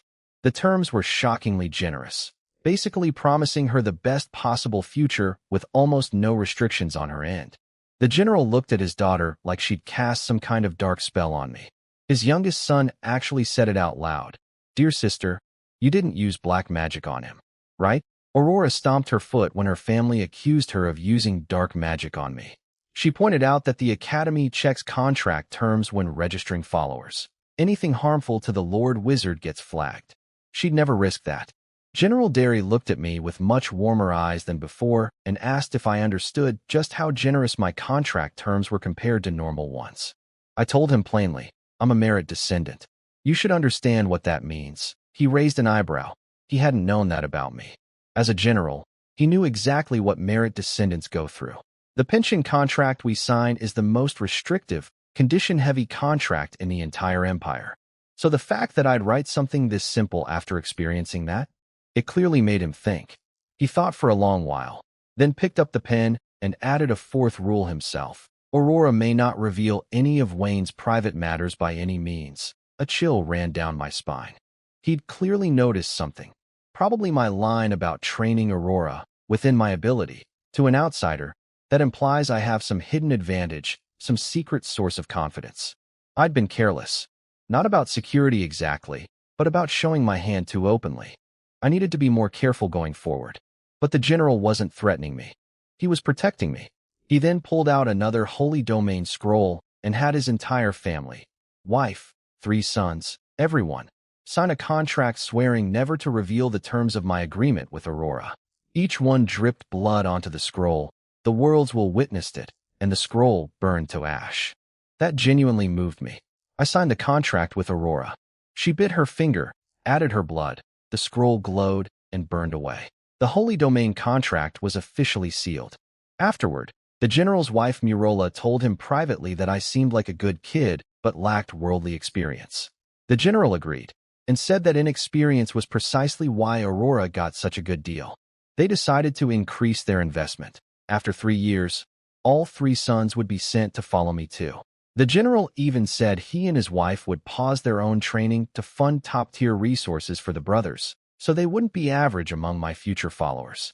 In the hovering car heading back, I finally asked the little sprite her name. She stood up straight and announced proudly, I'm Nia. She was adorable. Already knew my name from listening to our conversations. Aurora introduced herself to Nia too, and watching the two of them interact was heartwarming. Then I got practical.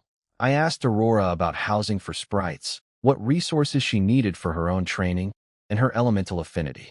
She told me sprites live in miniature alchemical houses, and her element? Light, one of the rarest affinities. We could buy everything we needed at the commercial center in the capital's South District. We headed to the South District's commercial center. Aurora was thrilled about shopping, especially when I mentioned buying clothes. "I'll make you look so pretty," she said. "Handsome," I corrected her. The commercial street was enormous and bustling, but we couldn't walk far before everyone started staring. At Nia, specifically. Having a sprite on your shoulder attracts attention like a magnet. Aurora suggested we take a hovering car straight to the center instead of walking. The central area was mind-blowing. A massive circular plaza with ring after ring of shops, roads 20 meters wide. It looked more like a city than a shopping district. Aurora clearly knew her way around. She pulled me into a 3-story clothing shop. A saleswoman greeted us, glanced briefly at Nia, and kept her composure professionally. I told her what I needed: formal wear, casual clothes, and sleepwear, 20 sets each for both male and female. Then I asked if they had sprite-sized clothes. Nia's eyes lit up. "Nia gets clothes too?" "Of course she does." The saleswoman was practically glowing. The commission on this order must have been great. They had an entire section of tiny palm-sized outfits for sprites, battle gear, evening dresses, casual wear, all in vibrant colors. I sat in the rest area watching Aurora and Nia pick out outfits together. I also noticed quite a few other sprite owners shopping nearby. So sprites aren't as rare as I'd thought, at least not here in the Imperial capital. Then I had an idea. I asked the saleswoman about shorts and short-sleeve shirts. She gave me a weird look. In this world, short clothing is associated with farm slaves. I quickly clarified that I wasn't talking about rough work clothes, and described exactly what I meant. Sleeves ending just above the elbow, breathable cotton fabric, and shorts reaching about 7 to 10 centimeters above the knee with a drawstring waist. She understood and said they didn't have anything like that in stock, but could make them on the spot. She took me upstairs to a replication array, basically a magical clothing printer. You design the shape using elemental energy, feed in the fabric, and the finished garment appears in minutes. She showed me 3 fabric options: regular cotton, a white material with invisible micro-holes for breathability, and a sky blue eye silkworm fabric that feels cool to the touch. I ordered 10 sets of each. She asked if I wanted patterns. Dragons were popular. My eyes lit up. "You can customize patterns?" She demonstrated by adding a dragon design to the prototype, and it looked amazing. I clapped. "Perfect. Can I get other designs too?" "Of course." "What would you like?" "Roses, tulips, tigers, and horses," she smiled, clearly thinking I was just a kid with eclectic taste, and got to work. Nia loved the custom clothes and demanded fire dragon patterns. Aurora wanted some too, then whispered that she hadn't realized I was into this kind of thing. I flicked her forehead. She didn't get that short sleeves and shorts are just normal where I'm from. Then Nia chimed in with zero filter. "You're just saying he wants to mate, right? The Holy Domain Mother's memories told me about that." Aurora's face went dark and she chased Nia around trying to cover her mouth. These two are going to be a handful. By 4 o'clock, we'd moved to the real center of the commercial district, the area dedicated entirely to supernatural goods. Aurora pointed out 3 massive buildings arranged in a triangle: the Elf Commerce Guild, the Dragon Commerce Guild, and the Human Alchemy Guild. Elves specialize in magical plants, dragons in minerals and ores, and humans in crafted products like potions and alchemical weapons. Between the 3, you can find almost anything a wizard or knight needs. We hit the Elf Commerce Guild first. Aurora explained that since sprites were born from the elven race and their sacred tree, elves treat sprites like distant family. They carry the most sprite-friendly products.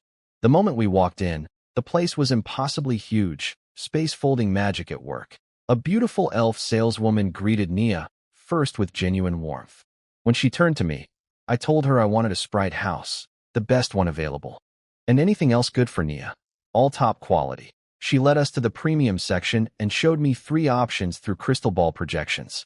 A villa house for 3 to 5 sprites. A manor house for 10 to 30. And a castle house for up to 100. All are alchemical products with folded space inside. I frowned. "You're showing me houses based on capacity?" How is Fitzmore Sprites the same as best quality? She calmly explained that I'd misunderstood. The exterior is just the shell. The manor house, for example, contains a folded space of 3,000 square kilometers inside. Each sprite gets their own separated home with at least 100 meters between them. The remaining land is for sprites to practice cultivating plants. At full capacity of 30 sprites, each one gets roughly 100 square kilometers. Plus, the house comes with built-in teleportation arrays, energy-gathering arrays, and defensive arrays. It's basically a portable territory. That made much more sense. So the displayed model is just the outside. Inside, there are 30 individual manor-style homes plus vast farmland. I asked how much magic crystal it needs per year for power. 1 high-grade crystal, she said. Just one? I was genuinely surprised. That seemed cheap. She laughed gently. You're wealthy, sir, but your basic knowledge needs work. The crystal is just a starter. After that, the built-in energy-gathering array pulls ambient magical energy from the environment to power everything. Fair enough. I walked right into that one. I chose the biggest option, the castle house, fit for up to 100 sprites. Nia got to pick the exterior style and interior decorations herself, buzzing around happily with the elf saleswoman guiding her through the options. The price was 1 top-grade magic crystal. I tossed one over without blinking. The elf said the house couldn't fit in a spatial ring and needed time to bond with its owner, so they'd deliver it. I gave my address, Lord Wizard Academy, Zone 7, Villa 66.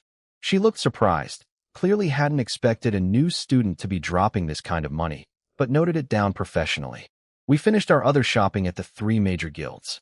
The Elf Guild handles magical plants, the Dragon Guild handles minerals, and the Human Alchemy Guild handles crafted goods like potions and weapons. Between the 3 of them, you can get almost anything supernatural. By 6:30, we ended up at a tavern for dinner. Aurora was drinking actual alcohol while I stuck with juice. She teased me about being a good baby. I shot back. Baby? You mean a 146-month-old baby? She nearly fell over laughing. Then she said something that caught me off guard. She told me I was a genuinely good person, that someone with talent just one step below the Emperor's would still be willing to invest in training a mid-tier talent like her. I'd never really thought about it that way.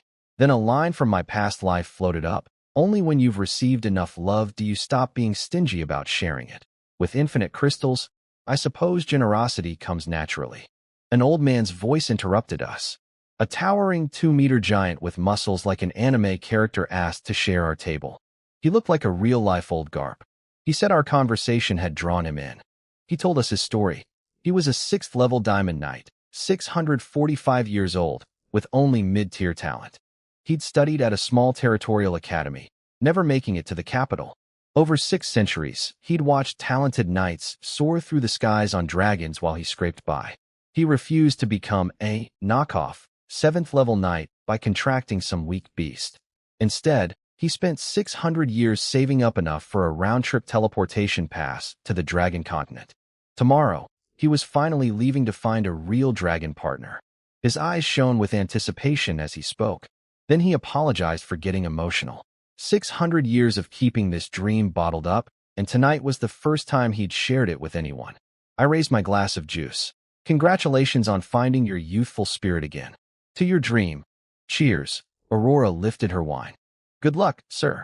Cheers. The old man drained his massive cup in one gulp, stood, and bowed. This chance meeting. I'll remember it for the rest of my life. Then he turned and walked out of the tavern without looking back. After the old man left, Aurora called him her role model, same mid-tier talent as her, yet he'd climbed to 6th-level Diamond Knight. I corrected her. He has a talent stronger than most top-tier holders, persistence. 600 years of loneliness, and he never gave up. I asked about the cost of traveling to the Dragon Continent. Aurora explained that Academy students get free passes after 12 years, but buying one independently costs 3,000 high-grade crystals round-trip. That doesn't sound like much to me, but Aurora reminded me that not everyone is rich. Knights don't produce anything, unlike wizards who can sell alchemical goods. A 6th-level knight from a small territorial academy, competing against countless stronger graduates from the capital's academy for jobs? 600 years of savings suddenly made painful sense. Back at the academy, I made a decision. Today had shown me my worldview was still too narrow. Until I became a first-level official wizard, I wasn't leaving campus again. Time to lay low for a few years. We headed to the administration building to register Aurora as my follower. The officer had us step into a detection array that scanned our holy domain contract. After 3 minutes, he came out shaking his head at Aurora. You really found yourself a good master. Only 4 contract terms, all harmless to the Lord Wizard. He was so surprised he asked me point blank if I'd been coerced by General Derry. He even said a mere 7th-level knight couldn't threaten a Lord Wizard Academy student. I should speak freely. That warmed my heart. This academy truly is a safe haven. I assured him the contract was entirely voluntary. He registered Aurora, linked her information to my badge, and gave her a follower's badge. Then, as an apology for questioning us, he dropped a useful tip. The Lord Wizard Academy has high-level light element breathing techniques available. Aurora's eyes lit up. She'd been stuck using basic breathing methods because she'd never found one matching her rare light affinity. I asked the price for the information. He grinned. 1 high-grade crystal for the lead. I tossed it over before he finished the sentence. The light element breathing technique is with Linus, 9th floor of the library. Linus, the same guy who sold me the miracle array discs. I nodded at Aurora. I know him. I'll take you tomorrow. As we walked away, I heard the officer chuckling behind us. 1 sentence for 1 high-grade crystal. What a profit. At the dormitory entrance, Aurora was beaming. I'm really your maid now, I nodded, then asked if she wasn't curious about the light element breathing technique. Nia piped up too, clearly trying to angle for more magic crystals. Aurora just tilted her head and said, Why would I ask? You already promised to help me get it. That kind of trust felt genuinely nice. Then my smile vanished.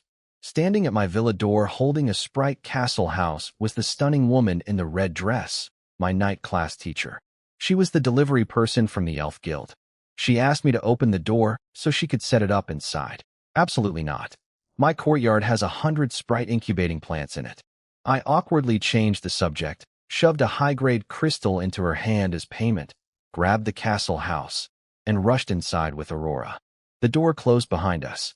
She must have thought I was insane, but academy rules prevented her from barging in. Aurora teased me. Is she an ex-girlfriend you're hiding from? I flicked her forehead. Then I told her to look around the courtyard. This was my secret. She glanced around at the 100 potted plants and shrugged. So what? Then I pointed at Nia, who was happily munching on a top-grade magic crystal I'd just handed her. Aurora's brain caught up fast. Wait, those are all incubating sprites. Her voice was shaking.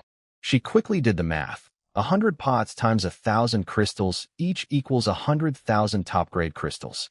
That's 10 billion low-grade crystals, or 10 trillion gold coins. I waved it off. I have enough money. Let's go set up the castle house. As I walked inside, Aurora stood there staring at my back. Now she understood why I'd been so calm when she first mentioned the Derry family sprite. I simply didn't need it. I had 100 coming. She looked up at the starry sky and whispered a prayer. Holy domains will.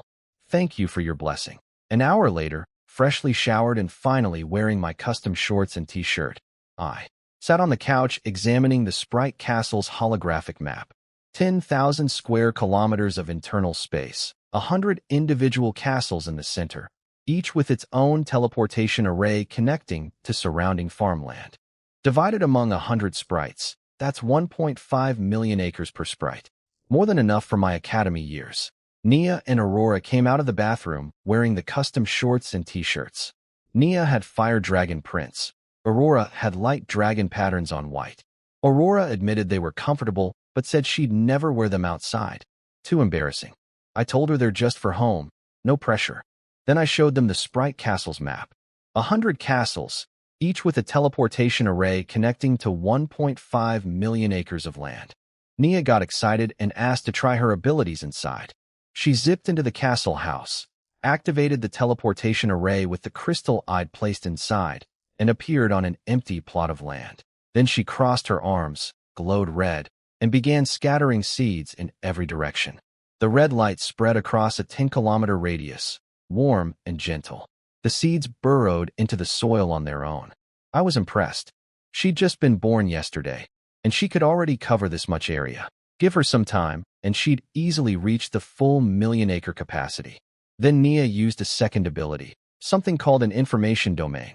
Another 10-kilometer red field expanded outward, and tiny red dots rose from each sprouting dragon blood ginseng seedling. The dots flew into her body. She was wrapped in red light for about 15 minutes before it faded. When she came back out, she was buzzing with excitement. So much cultivation data. Each red dot was information about a plant, which ones were growing well, which needed help, what each one required. With that data, she could gradually breed better and better seeds, pushing the plants past their natural limits. Aurora explained why this matters so much. Growing magical plants is incredibly difficult. Even common ones like Knight's flowers sometimes fail to sprout when planted by humans. But Sprite skipped that problem entirely. Every single seedling Nia planted had already sprouted successfully. The hard part, getting things to grow at all, was simply gone. After that, it's just a matter of time and upgrading. Now I truly understood why Lord Wizards are the protagonists of this era. Everyone else is stuck struggling with step 1, while Sprite owners leap right past it. And Nia's information-gathering ability isn't useless at all. It's like the magical equivalent of hybrid crop research. Better seeds mean better plants mean better resources. My past life's agricultural revolution proved exactly how important seed quality is. We chatted a bit more, then I called it a night. Nia flew into her castle. Aurora went to the guest room, and I headed to bed. Tomorrow, serious training begins again. The next morning, I slept until noon. When I woke up, I heard the sound of air being sliced apart in the courtyard. Aurora was swinging a greatsword taller than herself, dripping with sweat, clearly having trained for hours. Inside the Sprite castle, Nia was carefully studying her dragon blood ginseng seedlings. So I'm the only lazy one here? I tossed Nia a top-grade crystal and told her to ask for more when she finished it. After lunch, I headed to Building 177 for the Holy Domain History class. I'd picked it only because it was the one starting soonest. History isn't exactly my passion. About a dozen students felt the same way, judging by the thin attendance. The teacher was an old man who radiated pure scholarly energy. 3 hours, no interruptions, questions only in the last 30 minutes. He started with the graduation keepsake that Knight and Wizard Academies hand out, the one about the Great Expansion era that I'd read back in Rose Territory. But then he went much deeper, and suddenly this, boring, history class became the most valuable lesson I'd attended. Here's what I learned about the world's true history. 30,000 years ago, the Holy Domain was a top-tier medium plane cluster. After the Great Expansion, 3 decades of conquering countless worlds, massive amounts of world essence poured into the Holy Domain. It jumped straight to an upper-tier plane cluster, even surpassing normal ones in raw quantity. But the quality couldn't keep up. It was like eating too much too fast, bloated but not strong. To stabilize itself, the worlds will absorb all its subsidiary planes, the Elf Plane, the Dragon Plane, and others, merging them into itself. That's how the Dragon Continent, Elf Continent, and Myriad Races Continent were formed. Only the central Holy Domain Continent, the original wizard homeland, existed before all this. Everything else came later. 7 8th-level rule class beings, forged through 30,000 years of war, finally stabilized the world completely, allowing it to slowly digest all that absorbed essence. Then, with every race devastated by millennia of warfare, the worlds will heard their prayers for recovery. The Age of Development began. 3 blessings were granted to the 3 races that contributed most: sprites for the elves, companion resources for dragons, and Lord Wizards for humans. The teacher's voice rose with genuine emotion. Be grateful you were born in this era. No blood, no fire. Only endless resources and peaceful order. Most students looked confused, but I understood completely. He'd either lived through the horrors of the old era or studied enough history to feel its weight. As the old Chinese saying goes, better a dog in peaceful times than a person in chaos. Lord Wizard Academy graduates won't receive a keepsake about the Great Expansion. Ours will commemorate the Age of Development instead, ending with, thus began the Holy Domain's blessed Age of Development. This wasn't just history. This was the truth of the world I live in. During the question period, students asked how big the Holy Domain world is. The teacher said there's no fixed number. The world is constantly growing as it digests absorbed world essences. 1 second you could be standing at the edge, the next you're deep inland. Someone asked why it's called the Myriad Races continent. The teacher explained 3 origins: races from subsidiary planes that got absorbed back into the world, races that already lived in the holy domain like humans, and races from conquered worlds that surrendered peacefully during the 30,000-year war. That blew everyone's minds. Neighbors they'd grown up with might not even be original residents. I didn't ask any questions this time. The opening part of the lecture had given me everything I needed, the true history of the world. After class, I headed straight to the library's 9th floor to see Linus. He was polishing his crystal ball when I walked in. I told him I had a follower with light element affinity who needed a matching breathing technique. He immediately started teasing me. Follower? Sounds more like a little girlfriend. My big customer's going to have a little customer soon. Then he tried selling me some kind of performance-enhancing potion. I told him I was 12. He insisted. I told him I didn't need it, and I was already plenty vigorous. The man has zero shame. I noticed he was charging 1 high-grade crystal for a potion that was probably worth far less. He cheerfully admitted that price-fixing associations only set minimum prices. Charging above that is perfectly legal. I'm not scamming anyone. I'm legally earning money they didn't know they could keep. Shameless, but technically correct. Then we got to business. A light element breathing technique. 3 top-grade crystals for a copy. I stepped backward. That was suspiciously cheap. Night breathing techniques are comprehensive systems covering every level. Unlike wizard meditation, where you can theoretically figure things out on your own, a complete high-level breathing technique should cost a fortune. Don't scam me. 3 crystals for a high-level light breathing technique? You'd have to be crazy to sell it, and I'd be crazy to buy it. Linus explained. It's incomplete. Not in the sense that it only covers a few levels. It actually goes all the way to 7th level. The problem is that at 7th level, it requires contracting a light dragon specifically. Light dragons are legendary creatures in dragon society, born with royal status even as hatchlings. They're incredibly proud. No knight has ever successfully contracted one. Even among wizards, only a handful have managed it, and only with partner contracts, not the symbiotic contracts knights need. So it's a complete technique that leads to a dead end at the most critical moment. No wonder it was cheap. I bought the light breathing technique for 3 crystals and also ended up buying that ridiculous potion from Linus for 1 high-grade crystal. Don't ask why. Let's just say I bought it, and it would be wasteful not to use it. Tasted decent, actually. 10 months flew by. With Aurora handling all the daily chores and errands, I didn't leave the villa once. No more classes, just pure, focused training. Aurora and Nia took care of everything while I sat in my room imprinting runes day after day. 7 days ago, I finished the last of the 1,200 runes for the 100 Blades array. Today was assembly day. Inside my mind sea, I guided all 1,200 runes down from above, fitting them together around the existing apprentice-level 10 Blades array in the combat half of my mind sea. When the last piece clicked into place, the array lit up, and the change was immediate. If the apprentice stage was a tiny spring trickling water, this was a full stream pouring magical energy into my mind sea, strengthening it constantly and boosting my spiritual power as a side effect. Outside, Aurora and Nia watched golden magical particles materialize from thin air and flood into my body. Aurora confirmed this was the phenomenon of a wizard advancing. She noted that only someone with top-tier elemental affinity would produce this much visible energy. Nia chimed in that she'd grown too. After 10 months of eating top-grade crystals, her domain had expanded to 1.2 million acres. Then she started bragging about herself instead of me, and Aurora scolded her for it. When I opened my eyes 15 minutes later, I felt the difference instantly. My body was significantly stronger, but the real change was inside. The 100 Blades array was ready to deploy at a thought. 1 finger snap, and everything within 100 meters would be annihilated. Compared to my apprentice self, the gap was absurd. I could crush 1,000 copies of my old self without breaking a sweat. Nia told me Aurora had rushed downstairs to train the moment she saw me break through. She said she doesn't want to fall behind you. That was very her. The light element breathing technique I'd gotten her 10 months ago fit her perfectly.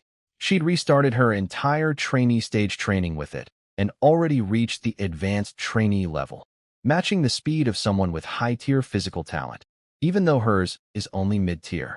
In about a month, she'd be a first-level Black Iron Knight. I was now an official first-level Lord Wizard. 22 months into my academy life. My 3-year exam was practically guaranteed at this point. I sat down and looked at my badge. 1 year and 2 months. That's how long it took me to become a first-level official Lord Wizard. My lifespan just jumped to 1,000 years. The first real step toward immortality.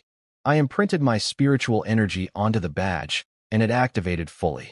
The Holy Domain Network is basically this world's internet. Forums, tools, teleportation controls, everything. My profile showed up with my name, talent, profession, and level. I could also see Aurora's follower information, though hers hadn't updated yet since she hadn't reached first level. The Academy sent me a congratulations message. I noticed the prefix, Myriad Races Continent, Lord Wizard Academy. So there must be academies on the other continents too. Then I pulled out the communication token the Marquis had given me and linked it to my badge. A preset message popped up. Little Wayne, congratulations on becoming an official wizard. Big sister is proud of you. Seconds later, a video call came in. I answered, and her full holographic projection appeared in my living room, armor and all. It was spiritual energy projection, she explained. We chatted briefly. She was pleased with my speed and told me she'd be coming to the capital in about 7 months for the next recruitment cycle. We'd meet then. She noticed Nia on my shoulder and asked about her. I told her it was General Derry's gift, a dragon blood ginseng sprite, 6th level cap. She approved. After she disconnected, I exhaled with relief. When I realized the call was a spiritual energy projection, I'd gotten nervous. My courtyard full of 100 incubating sprite plants was right outside. Even though she's been good to me, the fewer people who know my secrets, the better. That afternoon, Aurora, Nia, and I had a proper celebration dinner. That night in bed, I reminded myself, the road to immortality is long. Stay humble, stay calm. The next morning, I went to class, 3 Great Races Relations. The teacher, a young man named Riley, did something unusual. He introduced himself. The room buzzed with confusion since previous teachers never bothered. He explained it was because one student had already reached first-level official wizard status, making them a formal member of the Lord Wizard Academy. He was showing respect to that person. The classroom erupted in whispers. Who? After only a year, everyone started looking around. I just sat quietly by the window. The classroom got noisy with everyone wondering who the first-level wizard was. The teacher, Riley, silenced the room instantly with a silence array. Nobody could make a sound. I noticed it didn't affect me at all. Apprentice-level arrays have 0 effect on a first-level wizard. Riley caught my eye and smiled. He explained the 3 great races, dragons, elves, and humans, and their relationship across 3 stages. Before the Great Expansion, they were enemies who killed each other regularly. During the 30,000-year war, they became battlefield allies fighting side by side. After the war, they became deeply interconnected. None can survive without the others. The logic is simple. Elves produce magical plants and need crystals and equipment. Dragons produce minerals and need potions. Humans have alchemy, which turns raw materials into refined products both races need. It's a perfect closed loop. The Holy Domains will design it this way deliberately after the war, rewarding the 3 races that contributed most. The most important takeaway: never harm or antagonize elves or dragons. It's not just humans who would come after you. The entire world would. Dragons carry this knowledge in their bloodline from birth. Elves teach it in their academies to their entire race. Humans only teach it to supernatural practitioners, but enforce it even more strictly. During the question period, Riley looked directly at me. I asked about the difference between human-dragon and human-elf relationships. He explained that while humans contract dragons, the equivalent with elves is sprites. When a sprite's master dies, the sprite gets teleported back to the elf continent and never bonds with anyone again. Sprites are actually part of the elf race, a branch created by the world's Wolfram elves and their sacred tree. After class, Riley walked out with me and reintroduced himself, 6th-year student. I learned that the first 3 years all count as first year. After passing the 3-year exam, you become a real second year. Each year after that advances your grade by 1. I asked him directly why he was being so friendly to me. Riley answered matter-of-factly, because you're a first-level official wizard. In this academy, Only official wizards are considered real members. He added that my name had been at the top of the Academy forum since enrollment day, thanks to my double top-tier talent. Talent really is the hardest currency in this world. I realized Riley was connected to Dean Leon. He was Wright's older brother, or more precisely, the eldest son of the main family line. We exchanged communication contacts through our badges and parted ways. I headed to the library. On the second floor, I picked up a travel journal about the elf continent and read it cover to cover. The most fascinating parts were about two 8th-level rule beings, the Elf Empress, whom the author never met, and the life-sacred tree. The tree is rooted in the center of the elf continent, so impossibly tall you can see it from the continent's edge. It can heal anything, even soul damage, and it's a sentient being. I immediately wondered, if I could get seeds from a life-sacred tree, could I grow one and birth a sprite from it? That would mean mass-producing life-healing trees. Just a theory for now, but worth remembering. Then I turned to my real purpose, choosing 2 more first-level array diagrams to complete my wizard training at this level. I narrowed it down to 3 candidates and spent a long time agonizing. The Gold Nurturing Array, upgraded version of my Apprentice Level 1, essential for expanding my Mind-Sea faster. The Teleportation Array, absolutely necessary for any future territory. Mobility is everything when managing a vast domain. The Gold Shield Array, personal protection. I could only pick 2. I went with the Gold Nurturing Array and the Teleportation Array. Mind-Sea expansion needs to start early since I'll face space shortages later. And teleportation is non-negotiable for a Lord Wizard's territory. As for defense, the best defense is offense. And with teleportation, I can always escape. I'm not going to slow my advancement for a single first-level array. At the checkout desk, the same senior student from before was shocked to see me back already. It hasn't even been a year, and you're already first level? I said it was luck. She laughed. There's no luck on the path to truth. The 2 array diagrams cost 200 contribution points, or 2 high-grade crystals. The travel journal was just 1 low-grade crystal.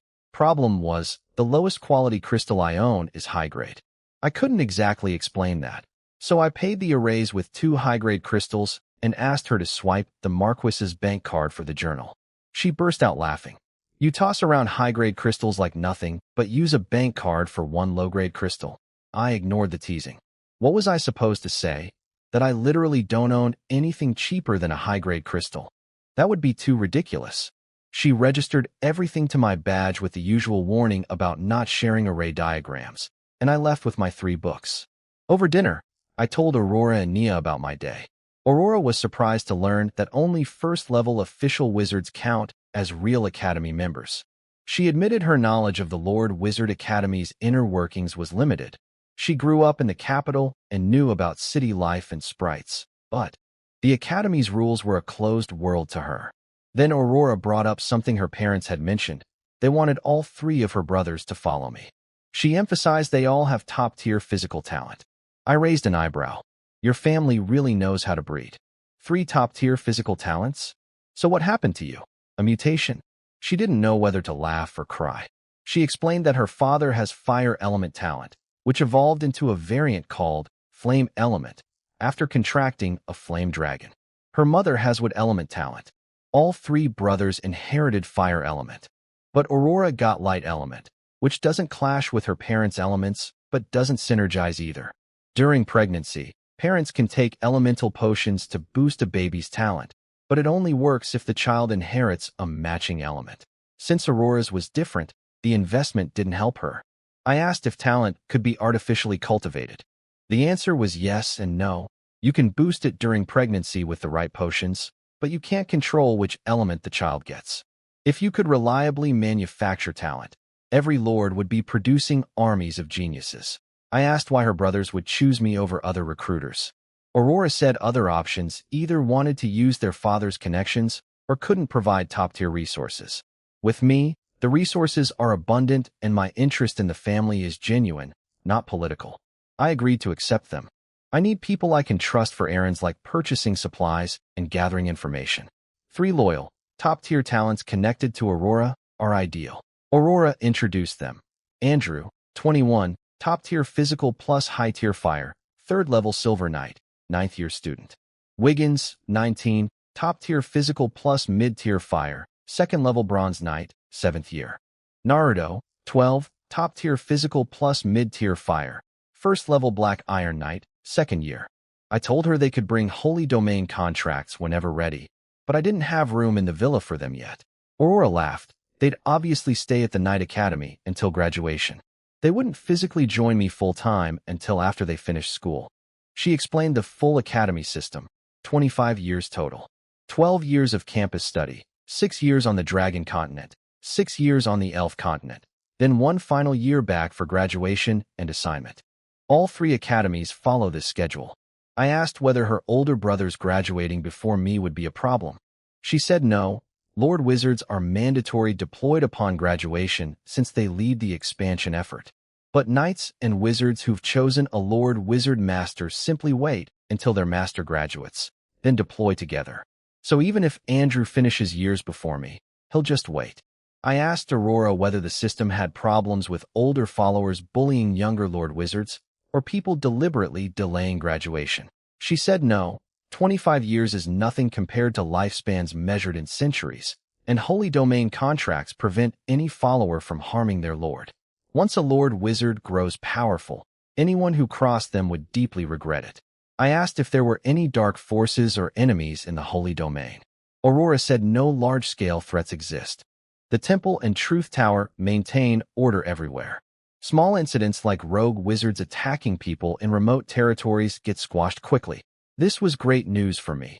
In a stable, orderly world, my cheat ability can shine without anyone trying to rob me the moment I flash a crystal. I told Aurora to visit her family and have her brothers bring holy domain contracts. Her father could write the terms, same deal as hers, top-tier resources across the board. Then I suddenly remembered something from my first day. The Academy offers dragon eggs for contribution points. I needed to check that out. Aurora asked why I was thinking about dragons. I explained that her oldest brother Andrew only had 3 years left before his 6-year Dragon Continent trip. If I could just buy a dragon egg directly, he could skip that entire trip and spend those 6 years training instead.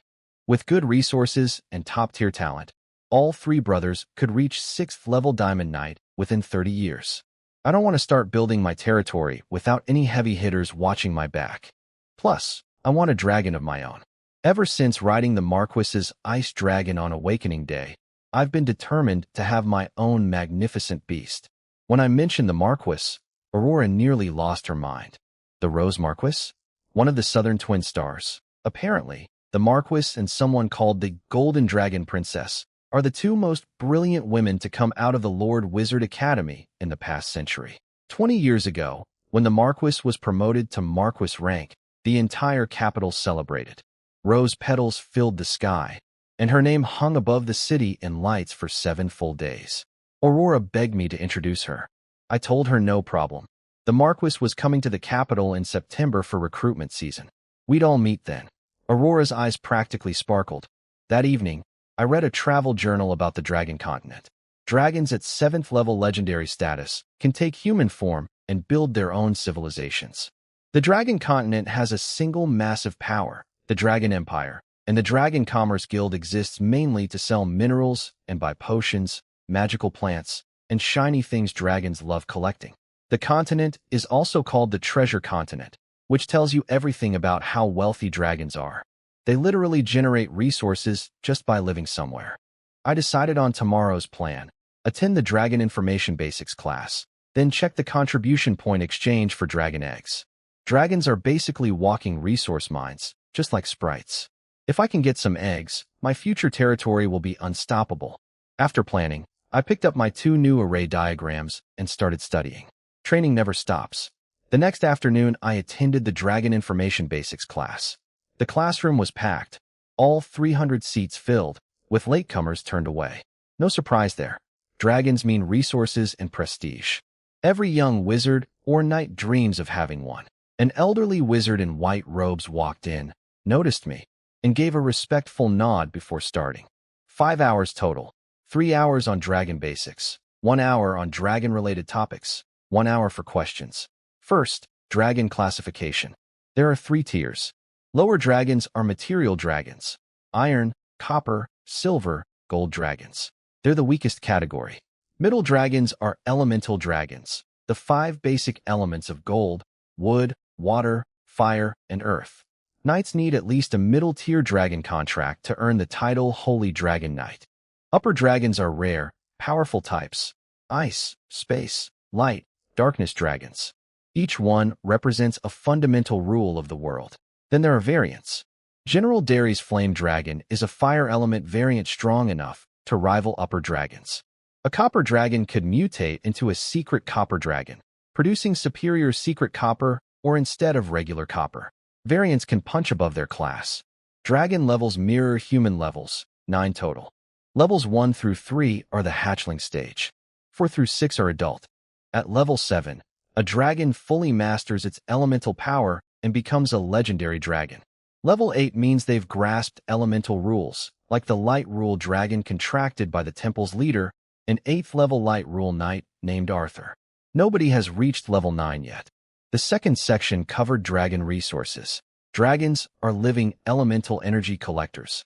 Their presence naturally generates 3 types of resources: mineral veins matching their element, magic crystals, and magical plants that grow from their bodily fluids like blood and saliva. The first 2 are the main products. Dragons don't even need crystals to train. They absorb ambient magical energy with every breath. Crystals are just a byproduct of their massive energy output. During questions, I asked 3 things. First, are there dragons above the upper tier? The teacher said no. Each upper dragon represents a world rule: light, darkness, earth, and so on. You can match them, but not surpass them. There's nothing recorded beyond that. Second, do dragons need magic crystals for training? No, they're essentially walking energy-gathering arrays. Crystals are their waste products, not their fuel. Third, what's the dragon mother?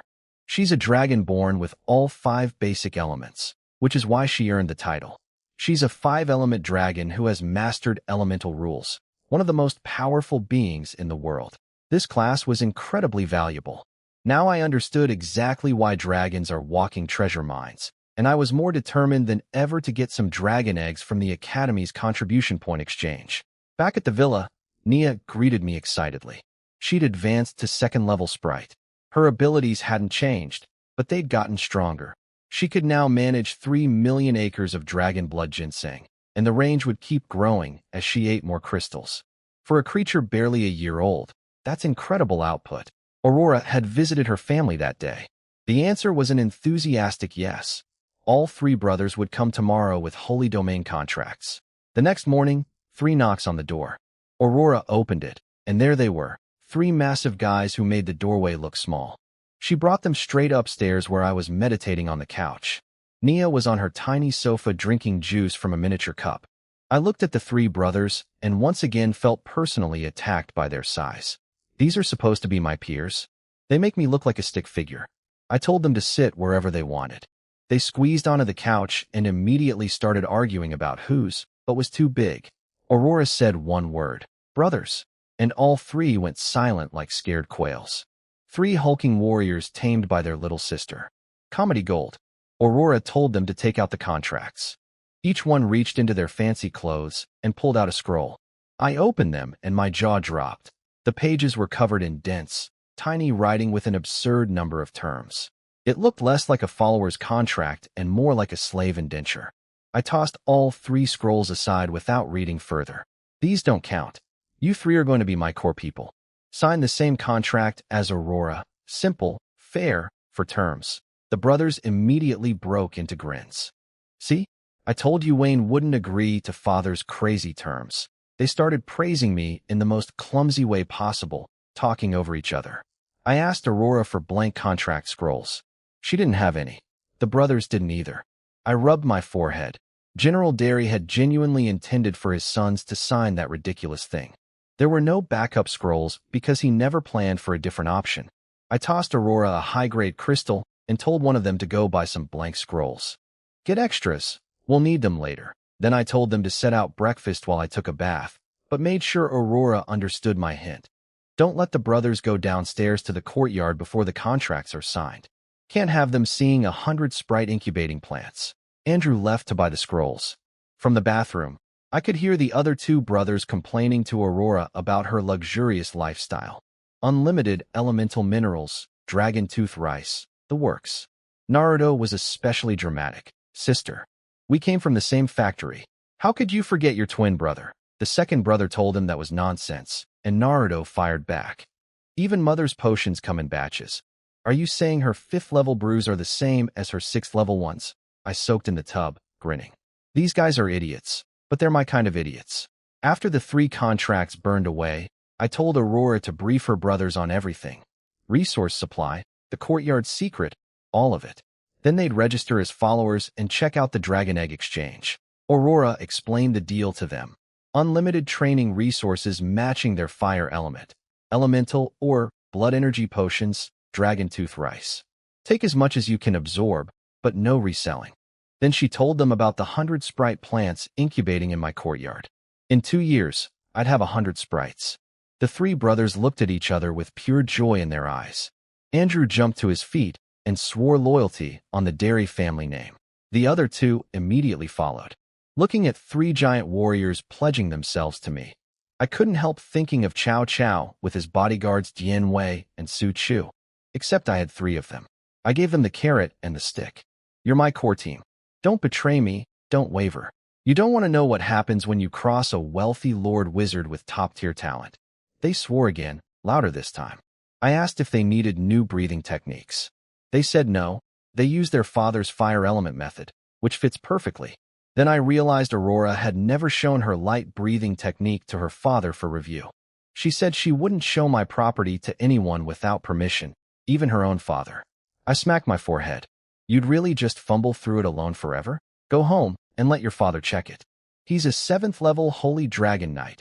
Use that resource. After registering the brothers as followers, we headed to the Contribution Building. 12th floor, behind a door labeled Contribution Point Exchange. An old man was waiting inside. He already knew who I was. Wayne, talent just 1 step below the Emperor's. I've been wondering when you'd show up. Most new students rush here immediately for dragon eggs and sprites. You actually waited over a year. I got straight to business. How do contribution points work? 2 ways to earn them. Complete academy missions or exchange top-grade magic crystals. 1 crystal equals 10,000 points. Nothing else accepted. He led us through a side door into a massive space-expanded chamber. Below the viewing platform, hundreds of enormous eggs, each as tall as a person, sat in individual nests, glowing in every color imaginable. These are all dragon eggs? I asked. Every single one. Only an institution like this academy has the connections to collect this many, working with dragon clans across continents. I looked at the collection and said, that's it? He nearly blew a gasket. That's IT. Hundreds of dragon eggs collected through countless efforts, and you say that's it? I moved on. How much per egg? 1 million contribution points. Quick math. 1 million points divided by 10,000 per crystal equals 100 top-grade crystals per egg. That's only a tenth of what it costs to incubate 1 sprite. For a walking resource mine that generates minerals, crystals, and magical plants just by existing, that's practically free. For me, anyway. I looked at my group and said casually, I'll take all the eggs. Exchange them for me. The old man shot me a look. You think dragon eggs grow on trees? The academy spent enormous effort collecting these to attract lords from across the empire. We can't just hand them all to 1 student. I grinned and said, fine. How about 200 eggs to start? I want to build a Dragon Knight formation. Then I waved my hand and dumped 20,000 fist-sized top-grade unattributed magic crystals onto the floor. The old man's jaw dropped. Where did you get this many? And they're all unattributed. Those are relics from the previous era. I rubbed my chin, and just when he thought I'd explain, I said, you're not planning to rob me, are you? He nearly choked. You think too little of the Truth Tower's surveillance, and too little of my desire to keep living. Then he revealed something important. Most of these eggs were lower-tier dragons, iron, copper, silver types. The academy can't easily collect middle and upper-tier eggs because ambitious dragons stay on the dragon continent waiting for worthy partners. He asked if I knew how the Marquis got her upper-tier ice dragon. I didn't. Turns out, she bred it. Her water dragon and variant frost dragon produced the ice dragon as offspring. That's how you get upper-tier dragons outside the dragon continent. He told me the academy had exactly 36 middle and upper tier eggs, 30 middle tier and 6 upper tier. I said, I'll take all 36. For the lower tier eggs, I wanted 100 but agreed to come back for them later. The old man refused to let me clean out the entire stock. Other lords need eggs too in future years. We compromised. He collected 3,600 top-grade crystals from my pile, registered the contribution points to my badge, and then floated all 36 eggs up to our platform. He introduced the 6 upper-tier eggs first: Darkness Dragon, Death Dragon, Soul Dragon, Devouring Dragon, Cursed Dragon, and Undead Dragon.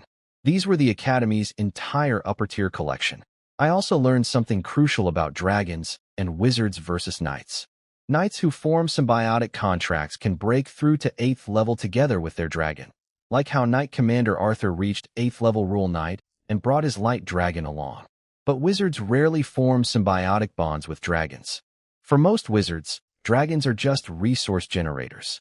That's why dragons actually prefer knights over wizards, and why upper-tier dragon eggs are so scarce outside the dragon continent.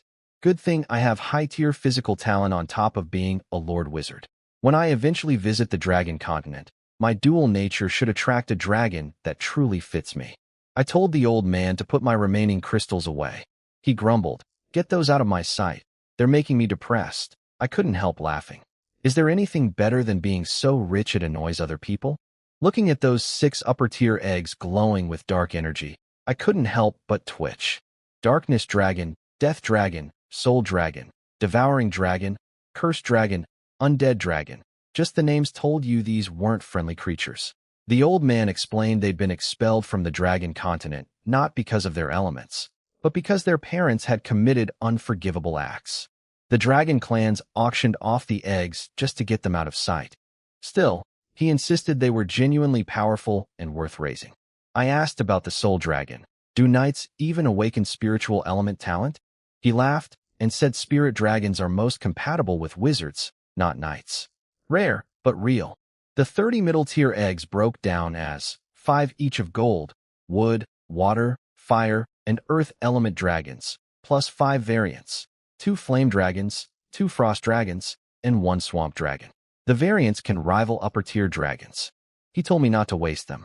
He deducted my contribution points, then released the Academy's sealing and nurturing arrays from all 36 eggs. They'll hatch within 3 months. Be ready. When I asked about storage containers, he rolled his eyes. Andrew leaned over and explained, the Academy deliberately doesn't provide containers. They publish an announcement when someone exchanges dragon eggs, and the student is expected to carry them openly through campus. It's basically free advertising. Other students see the eggs, realize a promising Lord Wizard has appeared, and start considering becoming followers. Apparently a senior did this 3 years ago and attracted a flood of recruits. I asked one last question. Why do upper-tier eggs cost the same contribution points as lower-tier ones? The old man said proudly, that's a privilege of attending the Central Academy. Only we can afford to offer this. As a member of the Lord Wizard Academy, you should feel proud. I turned and bowed. I do.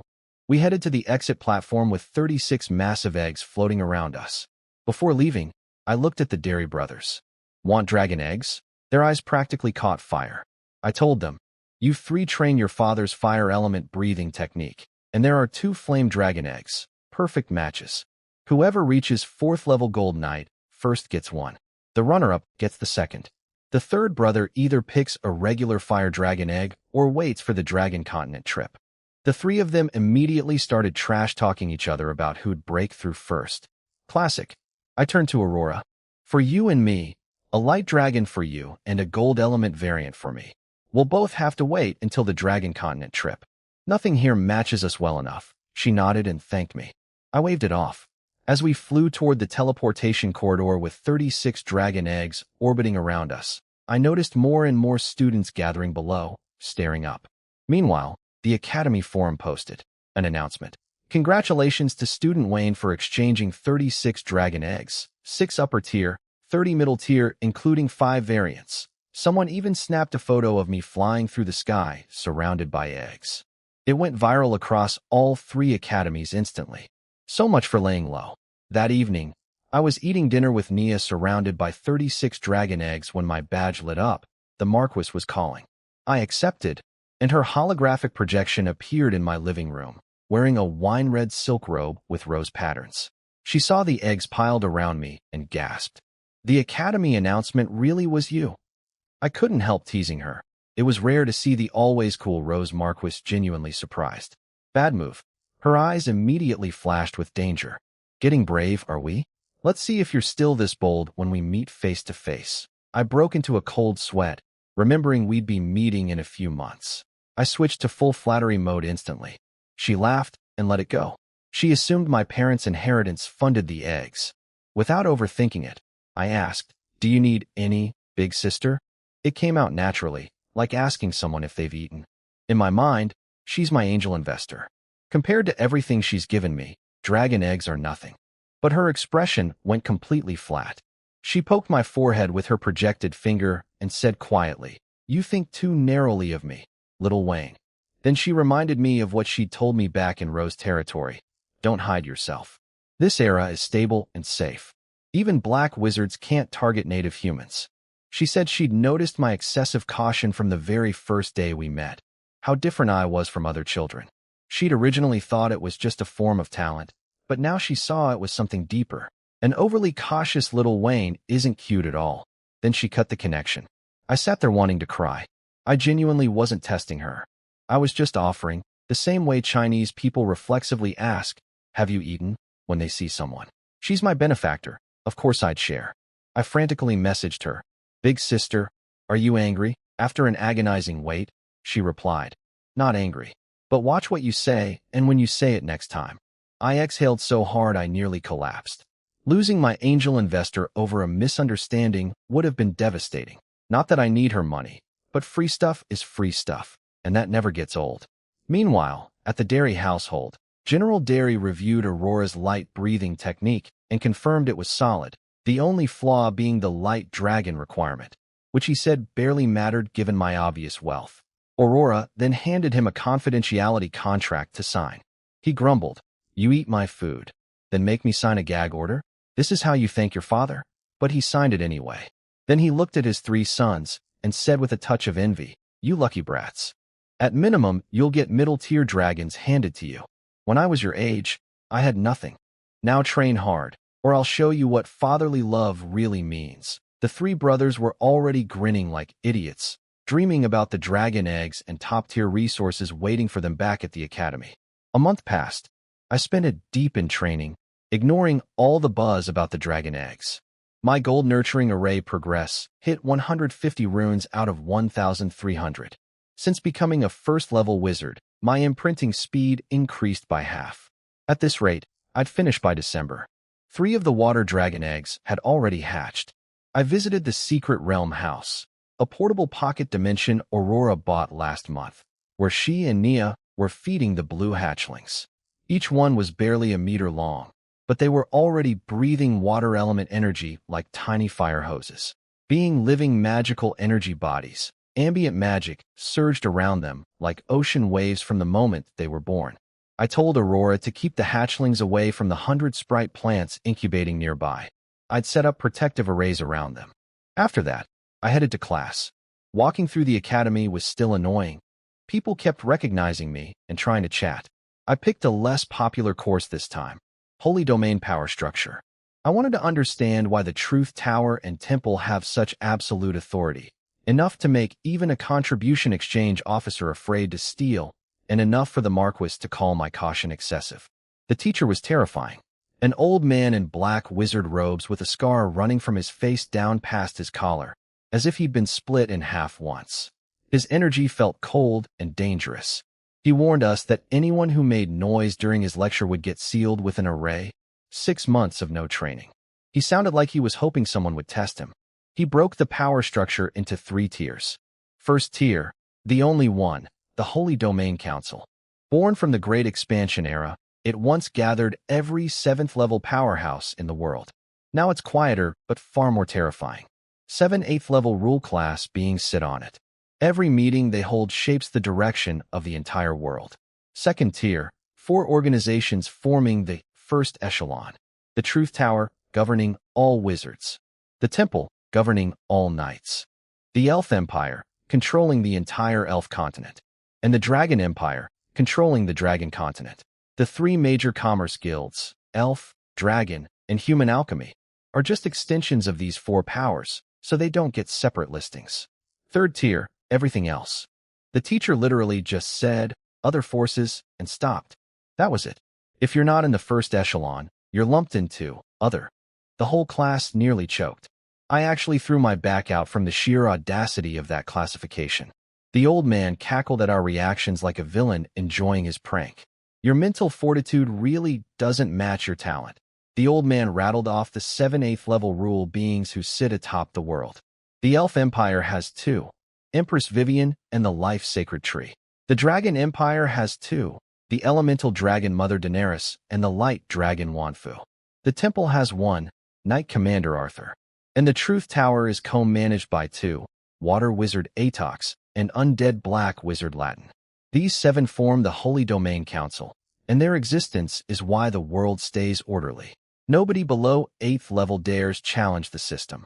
During the 10-minute question period, I raised my hand fast and asked 3 things. First, can the current peaceful order truly not be broken? Answer: no, it can't. Not with the Holy Domain Network monitoring everything, plus the Temple and Truth Tower enforcing rules. But if you reach 8th level rule yourself and can match the other 7, then you are the rules. Second, where does the Atlantis Empire rank? In the grand picture, it's just other. The Central Academies belong to the Truth Tower and Temple, not the Empire. Don't confuse Academy resources with Imperial power. Third, can anyone still rise to the first echelon? The old man gave me a knowing look that gave me chills. He said the current Emperor has the same ambition.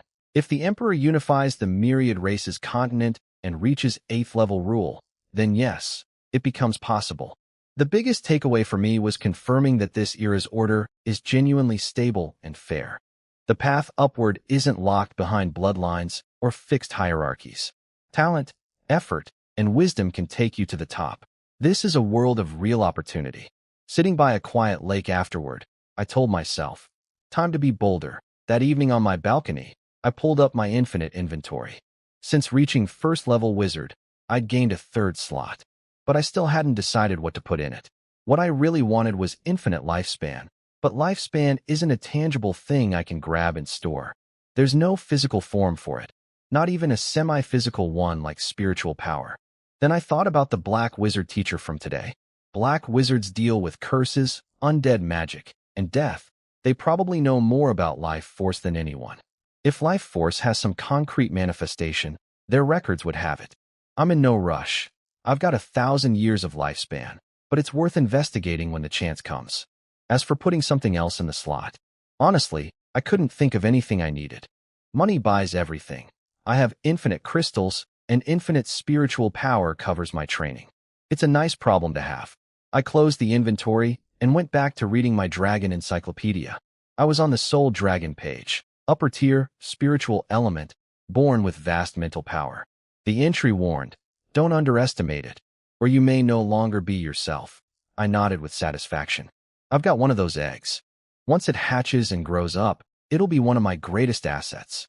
3 days later, Senior Riley messaged me about a gathering at Cloud Sea Peak in the capital's North District, a social event for students from all 3 academies. The peak is the tallest mountain in the capital, so high that the summit pierces through the clouds. At sunset, you can see an endless sea of fire-colored clouds stretching to the horizon. Aurora encouraged me to go. She was right.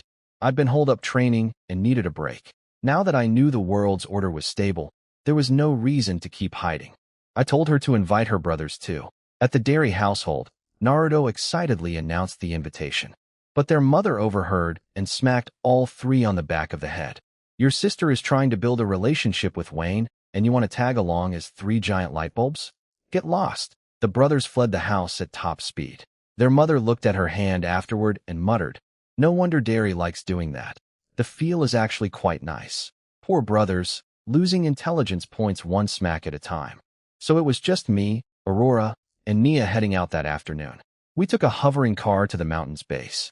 A massive stone gate read, Cloud Sea Peak, with an endless white jade staircase winding upward. Trainee knights were climbing up and down for exercise. Those people are insane, pure muscleheads. We headed for the cable car instead. Just as I was buying tickets, a familiar voice hit me from behind like a wall of heat. We meet again. Rude little boy. You wouldn't mind buying your teacher a ticket, would you? I didn't even need to turn around. Only one person leaves that kind of impression after just 2 meetings. The stunning woman in the fiery red dress. My night class teacher. I turned with my best smile. Of course not. It's my honor to ride with you. She flashed that gorgeous but terrifyingly dangerous smile of hers. I quickly looked away and bought 4 tickets. As we walked toward the cable car, she suddenly said, "Your Honor? I don't believe that." My body froze for a split second. She was still hung up on what happened at my villa door when I refused to let her inside. Thankfully, Aurora saved me. "Young master, the cable car is here. Get the tickets out." I dove into the cable car like it was a bomb shelter.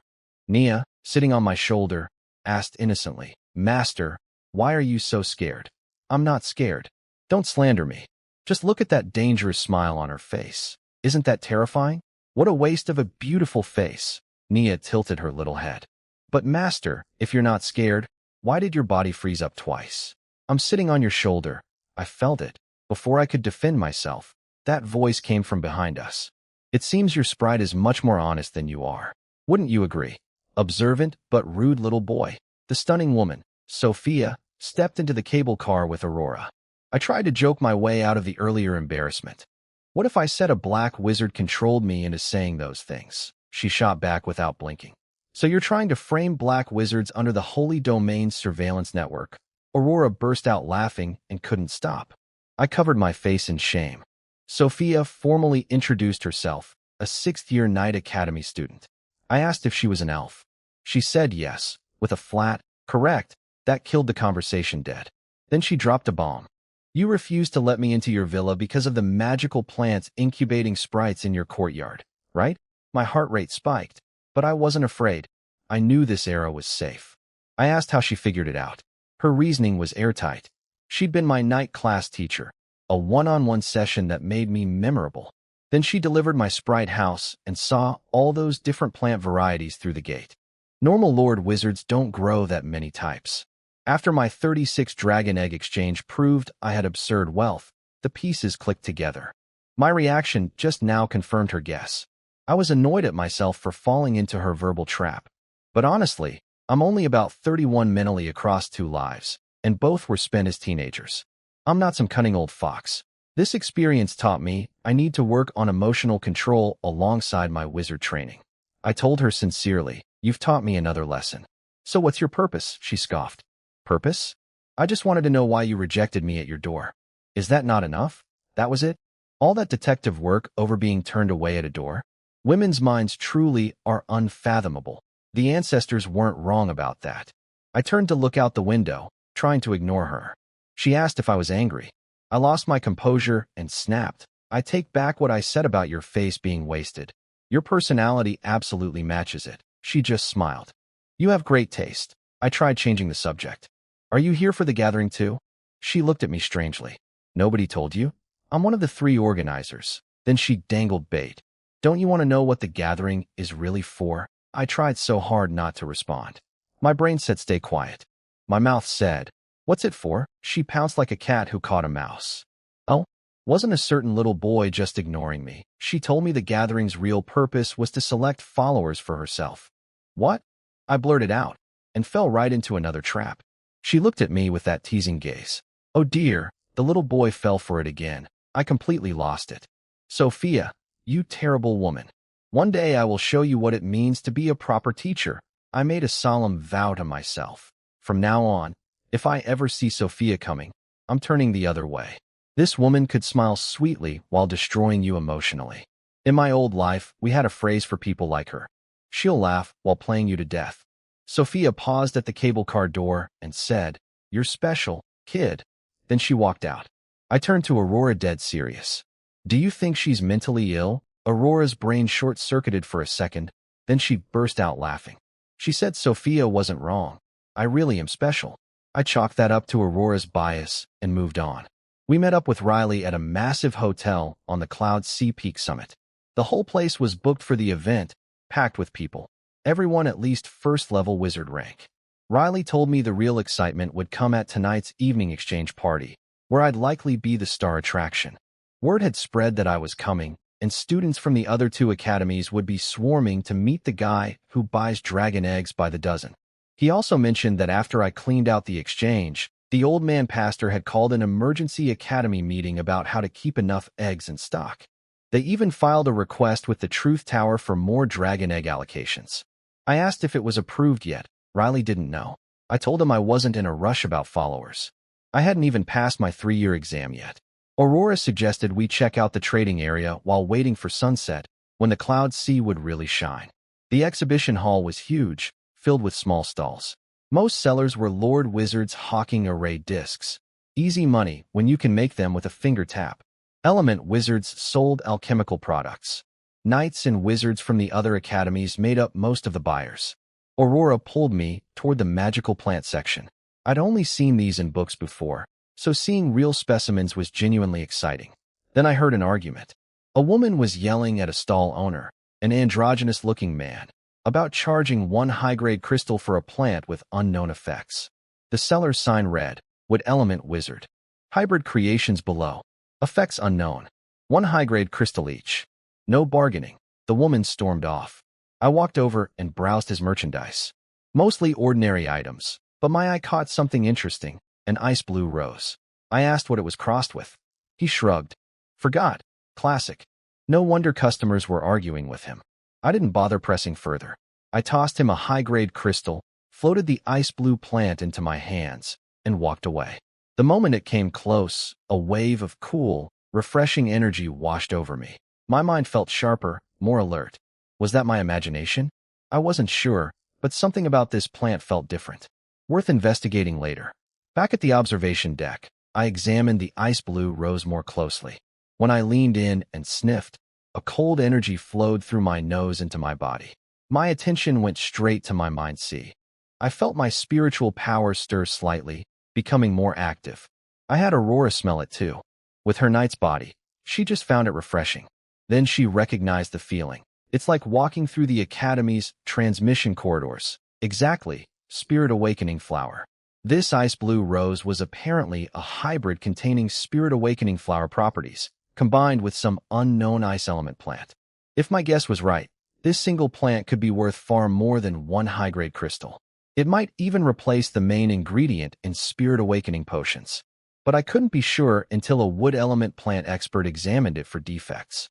Aurora volunteered her mother for the job. She's free anyway. I warned her that her mom would smack her for saying that. Either way, the risk was just 1 high-grade crystal. If it works out, incredible. If not, no big deal. At sunset, the cloud sea turned into an endless field of burning red. Absolutely stunning, though it only lasted about 15 minutes. Then the evening party began. The banquet hall was enormous, with drinks and snacks along the walls and a stage in the center. I estimated at least 6,000 people, with more still arriving. Riley came to introduce me to the senior students. At the front of the hall, 11 people were gathered, all double top-tier talent holders, the top performers from years 2 through 6 of the Lord Wizard Academy. They welcomed me warmly, calling me the Dragon King of our class. Music started playing, and the hall went quiet. Sophia walked in wearing a stunning red gown, moving like a proud phoenix. Every eye followed her. Riley whispered, "Impressive, right?" I admitted she was stunning but added, "She's also dangerous." Riley was surprised I knew her. I told him about our one-on-one night class. He laughed. Apparently that was the only time Sophia ever taught a class.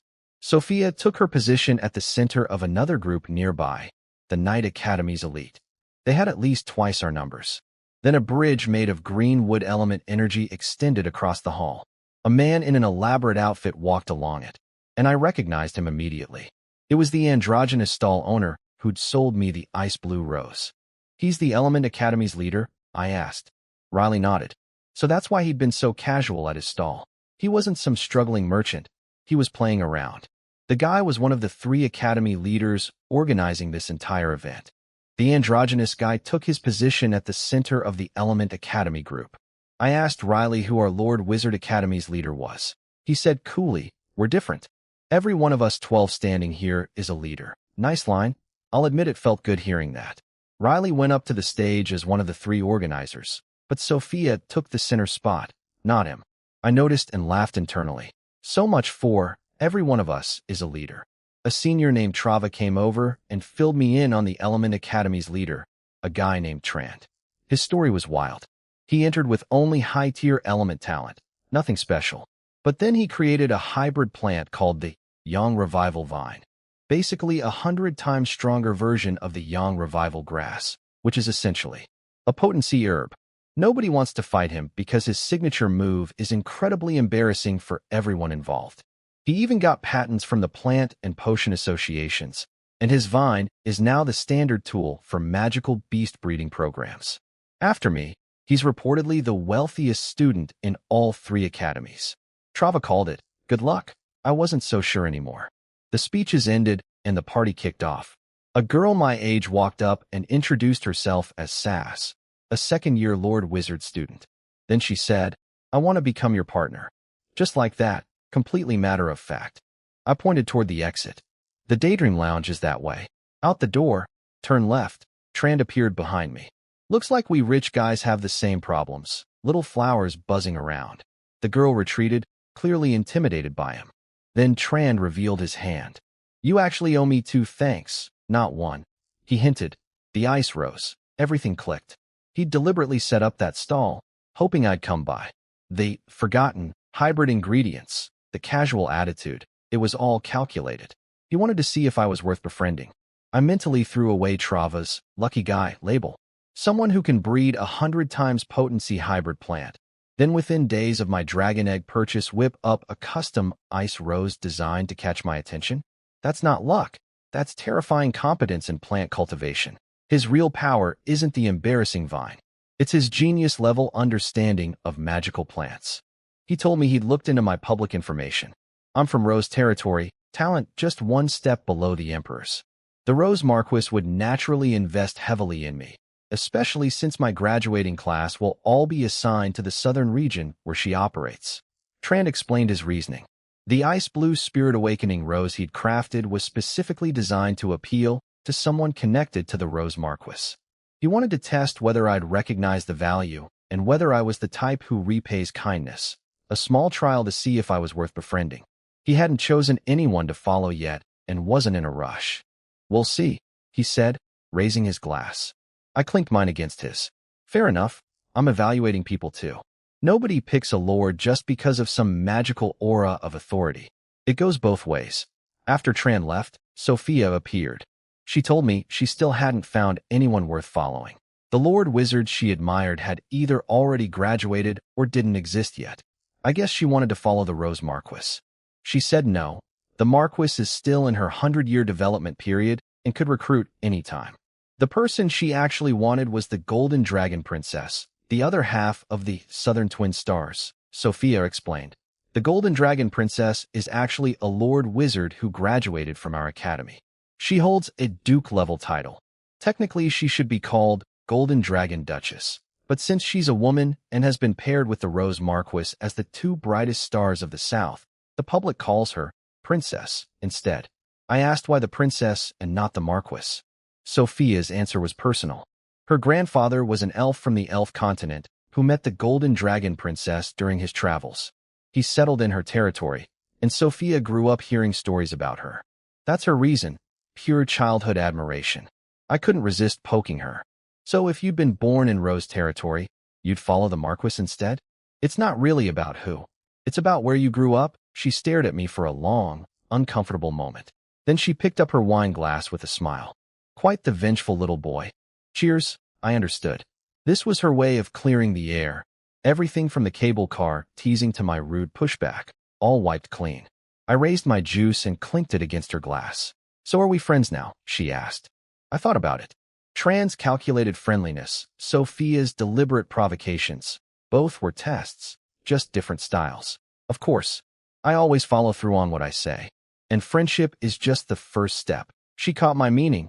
I was referencing my earlier outburst about teaching her what teaching means. She laughed beautifully.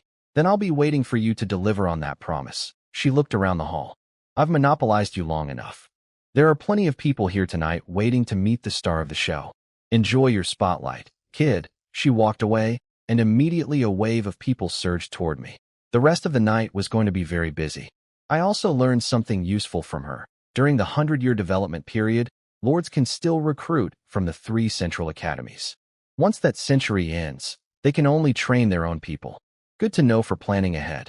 A month after the Cloud Sea Peak party, Sophia and Tran had been dropping by my villa every few days. Today I'd had enough. "Do you two not need to train? You've been showing up constantly for a month. This isn't your house." They exchanged embarrassed looks. They'd forgotten that while their training had slowed to a grinding pace at their level, I was still a new student in a rapid growth phase. Every hour mattered. Tran left gracefully, saying he'd visit again after my 3-year exam. Sophia tried playing the friendship card. I told her straight, "You're not my anything. Until you belong to me exclusively, training beats your company every time." She called me heartless. I told her we're just ordinary friends for now. Nothing more, nothing less. She left without arguing. After they were gone, I exhaled. Social connections have value, but I won't let them distract me. The principle is simple. If the flower blooms beautifully enough, butterflies will come on their own. Training is my flower. Aurora had good news. Her mother confirmed the Ice Blue Spirit Awakening Rose was perfectly viable. It works especially well for Ice Element wizards. I told her to pick it up, then buy a Sprite incubation disc from Linus at the library. One more Sprite to add to my collection. My gold nurturing array progress hit 672 runes out of 1,300, past the halfway point. At this rate, I'd finish the second stage by year's end. By the time other new students were just reaching first-level wizard, I'd already be completing my first-level training and possibly entering second-level elite wizard territory. The feeling of steady, self-earned progress was genuinely addictive. 3 months later, I needed a break from grinding. I headed to Building 888 for the Elf Information Basics class. The teacher was a pure-blooded elf. You could tell by her pointed ears and the green glow about her. She made a point of explaining that only the purest-blooded elves have such obvious physical features. She divided elves into 2 main categories. Elemental elves carry one of the 5 basic elements or their variants. Natural elves carry world-level attributes like wind, ice, or other forces of nature. The hierarchy is clear. The Elf Empress sits at the top, followed by natural elves, then elemental elves, then ordinary elves. Every natural elf born gets registered with the Empress personally. If one dies, there's a full investigation. Her advice: if you meet a natural elf, either befriend them or stay far away. Don't make trouble, unless you're confident you can reach 8th level rule and handle the consequences. I immediately had questions buzzing in my head. Are there elves with no element at all? Could there be a time element natural elf? But the teacher moved on before I could think it through. I found it fascinating that elf social status isn't determined by bloodline, but by what element they awaken. It's basically a meritocracy. The capable rise, the weak fall. An alternative version of promote talent regardless of background. The teacher laid out the elf ranking system. 9 levels, similar to wizards. Elf, elite elf, elemental elf, star elf, full moon elf, great sun elf, legendary elf, rule elf, and all-knowing elf. She noted that natural elves are significantly stronger than elemental elves at the same level. During questions, I asked 3 things. First, do elves have a trainee stage? No. Even ordinary elves have first-level knight strength when they reach adulthood. Elemental elves start at first level the moment they awaken. Humans need a trainee phase because our bodies are naturally weaker. Second, do rare elements like time exist among natural elves? Yes, across all 3 races. But time element practitioners can barely comprehend their power before 7th level, which is why none are famous today. Third, why weren't sprites mentioned in the elf hierarchy? The teacher's answer was beautiful. Sprites hold no official rank because they're above ranking. Every elf treats every sprite like their own child. After a sprite's contracted master dies, and the sprite returns to the elf continent, it continues producing resources for the elves. Even the cruelest elf becomes gentle around sprites. They're the most special beings in all of elf society. That evening, I told Nia about the class. She got excited and asked if I'd take her to the elf continent someday. Of course, having you with me will make things much smoother there. Later on the balcony, I read through my dragon encyclopedia, focusing on the upper tier and variant dragons that had all hatched by now. The swamp dragon entry caught my eye. It's a water-earth variant that can transform entire landscapes into swampland. A story described how a lord once turned his entire territory's perimeter into poisonous swamp as a defensive barrier. The evaluation said it all. It depends on how you use it. Then I read about the cursed dragon, an upper-tier assassin type. Why send an assassin in person when you can kill from 1,000 miles away? Perfect for frontier territory life, where the real danger isn't other humans but the constant warfare with other races over land. A cursed dragon could reduce bloodshed and also protect me from enemy curses. I added both the Soul Dragon and Cursed Dragon to my personal contract shortlist. I also decided to finish my last 2 mandatory courses, Rune Fundamentals and Contract Array Fundamentals, within the next few months. The first one is critical for my future training, and the second covers how to properly contract dragons and sprites. Essential knowledge for what's coming. By early September, I'd been training my composure for months. After realizing at Cloud Sea Peak that my emotional control was lacking, I came up with an unconventional method, sitting face-to-face with the Soul Dragon hatchling while it pretended to attack me. The Soul Dragon was perfect for this. True to its reputation as a master of toying with souls, it quickly learned to create genuinely terrifying pressure. It would suddenly lunge with its jaws wide open right in my face. The first few times, I panicked so badly I activated my combat arrays on reflex. Months later, I could sit still through most of its tricks, though my heart still pounded. The goal is to stay completely calm. When I can do that, the first stage of mental training will be complete. The biggest improvement? When I close my eyes now, my mind truly goes quiet. No stray thoughts. That alone was worth the months of dragon-assisted terror. Then my badge lit up. A message from the Marquis. 3 hours until I reach the capital. Get ready to welcome your big sister, I smiled. She was my first benefactor in this world, and I genuinely looked forward to seeing her. I replied immediately and headed out. Aurora was nervously adjusting her outfit the entire time we waited at the airship docking platform. She kept asking if she looked okay. I told her she looked fine, more than once. She was practically vibrating with excitement about meeting the Rose Marquis in person. She told me the Marquis was her role model, one of the most outstanding women in the past century. Someday, I want to be a role model for other women too. That actually moved me. I told her 2 things should never be mocked: where you come from and your dreams. We can't choose our birth, but we can chase our dreams. Besides, you've got me backing you up. Or do you think I can't get there? She shook her head firmly. Of course you will, young master. You're talented and hardworking. You'll definitely become someone great. The rose-decorated airship descended from the sky. From the top deck, I could sense the Marquis watching us. She deployed a sensing array. I heard her voice murmur from above. Impressive, Little Wayne. You're already in the 2nd stage of first-level training. By next year's exam, you'll have completed at least the 3rd stage, maybe even started on the path to 2nd-level elite wizard. That's something even I never achieved at your age. Once the crowds cleared, I activated my flight array and carried Aurora up to the top deck. Standing before the Marquis's cool, beautiful face, I smiled. Big sister, it's been a long time. The Marquis greeted me warmly.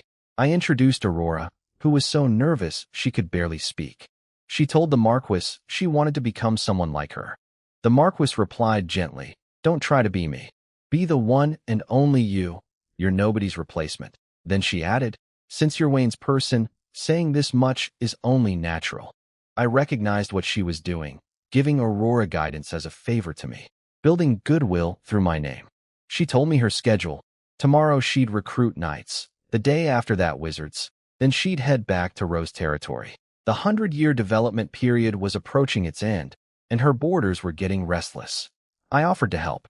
She laughed. "Don't underestimate your big sister. Your only job right now is to grow stronger. But today, your job is to keep me company." The next morning, we went to the Knight Academy's recruitment grounds, a massive grassland with tens of thousands of knights assembled. But what caught my eye wasn't the knights. It was the horses. These weren't normal horses. They had dragon heads, exactly like the dragon imagery from Chinese mythology. 5 meters long, thick, powerful legs, cloud patterns around their hooves, dragon manes, and dragon tails. I couldn't stop staring. The Marquis explained they're called dragon horses, creatures from a dragon-type plane conquered during the Great Expansion. They come in different elemental varieties based on their skin color. The ice blue ones are ice element, capable of reaching 6th level, maybe even 7th with luck. Because they breed in large numbers, the Academy gives them to graduating knights as gifts. I was confused. I thought knights were supposed to contract dragons. She set me straight. Tens of thousands of knights graduate every year from the Central Academy alone. If every one of them contracted a dragon, the Dragon Empire would revolt. Reality is, only a tiny fraction successfully contract dragons during their 6 years on the Dragon Continent. Dragons choose their partners as much as knights choose them. You need to prove your value or offer something that interests them. Looking at the tens of thousands of knights below, each getting a dragon horse instead of a real dragon, I felt a pang of disappointment. I'd imagined 10,000 dragons filling the sky with knights riding them. The Marquis read my expression. Disappointed that the supernatural path isn't as grand as you imagined? I shook my head. Not disappointed in the path. Just disappointed I won't see 10,000 dragons flying in formation, she smiled. For that, you'd need to visit the Dragon Continent. Or start another great expansion. Then she said something that stuck with me. Don't treat what you've seen and own as normal. For anyone below top-tier talent, even those with single top-tier talent, what you have is a luxury they can barely dream of. I asked about lower dragons and success rates. The Marquis said even a lower dragon can sustain a family for thousands of years. Only top-tier talents have the luxury of being picky. Most of these knights simply can't afford to attract a real dragon. As for success rates on the Dragon Continent, about 1%. But that 1% are all future 7th-level powerhouse candidates. A deafening roar shook the sky. A dragon over 1,000 meters long blocked out the sun. It belonged to the Knight Academy's Dean Memphis, a veteran 7th-level Holy Dragon Knight who'd fought in the Great Expansion. He addressed the tens of thousands of knights below. Go choose your partners. These dragon horses are the Academy's graduation gift and your final test. Show the lords here what you're capable of. Most knights easily mounted their dragon horses. The creatures barely resisted. They'd already accepted their fate as conquered beings. But the Marquis told me the real show was the Dragon Horse Kings, the leaders of each elemental herd who stood proudly in the center, radiating danger. Suddenly, a water-blue dragon horse king reared up with a thunderous cry and bolted like a sword through the crowd. Knights scattered, except one. A single figure burst from the crowd, lassoed the dragon head, grabbed on, and matched the horse's speed stride for stride before vaulting onto its back. The horse tried everything to throw its rider. Nothing worked. The knight rode with perfect composure, gradually taming the beast. They disappeared into the distance. The Marquis explained, every year, one dragon horse king tests the graduating class. If nobody tames it, all the remaining kings scatter across the grassland as free creatures, an agreement between the Academy and the horses. It's a test for hidden talent. An hour later, cheers erupted. She did it. A water-blue streak raced back toward us. The knight pulled the reins, the horse reared dramatically, and she removed her helmet. Water-blue hair, determined features, blue eyes, sweat streaming down her face. Without thinking, I said, magnificent. Who says women can't match men? Then I realized the Marquis had amplified my voice across the entire grassland. Tens of thousands of people heard me. Before I could react, she used my words as her recruitment pitch. You heard my little Wayne's evaluation. That's my evaluation too. Will you join Rose territory? Every eye in the field locked onto the Marquis above and the knight below. The knight rode forward. Her dragon horse knelt on one leg, and she placed her fist over her chest. Londi, willing to serve you until the end of my life. That moment planted a seed in my heart. Someday, I swore, I'd have an even more glorious scene than this. The Marquis accepted her pledge. After that, the remaining dragon horse kings surrendered, and lords across the field began their own recruitment drives. Knights on horseback started flooding toward the Marquis's platform. She looked at me. How was that? I complained. You could have warned me. What if I'd said something stupid? She ruffled my hair with a proud smile. But you didn't, did you? Remember today's recruitment methods. You'll need them yourself someday. That evening on the airship, I gave the Marquis a set of custom shorts and a t-shirt. She put them on, looked down at her own legs, and glared at me. She thought I was trying to get an eyeful. I genuinely just wanted her to try the comfortable clothes. When she finally admitted they were comfortable, she muttered something about me being a little blockhead who picks up sesame seeds while dropping watermelons. I decided not to think too hard about what that meant. A knock on the door interrupted us. It was Londi, the knight who'd tamed the water dragon Horse King. She asked permission to stop by her hometown on the way back to pick up her mother. She'd grown up with just her mom, no father in the picture. Her mother was a seamstress earning 1 gold coin per month, and she'd been away at the academy for 25 years. Her mother was approaching 50 now, and Londi wanted to give her a peaceful retirement. I blurted out, "Can 1 gold coin really keep someone alive?" The Marquis sighed and gave me a reality check.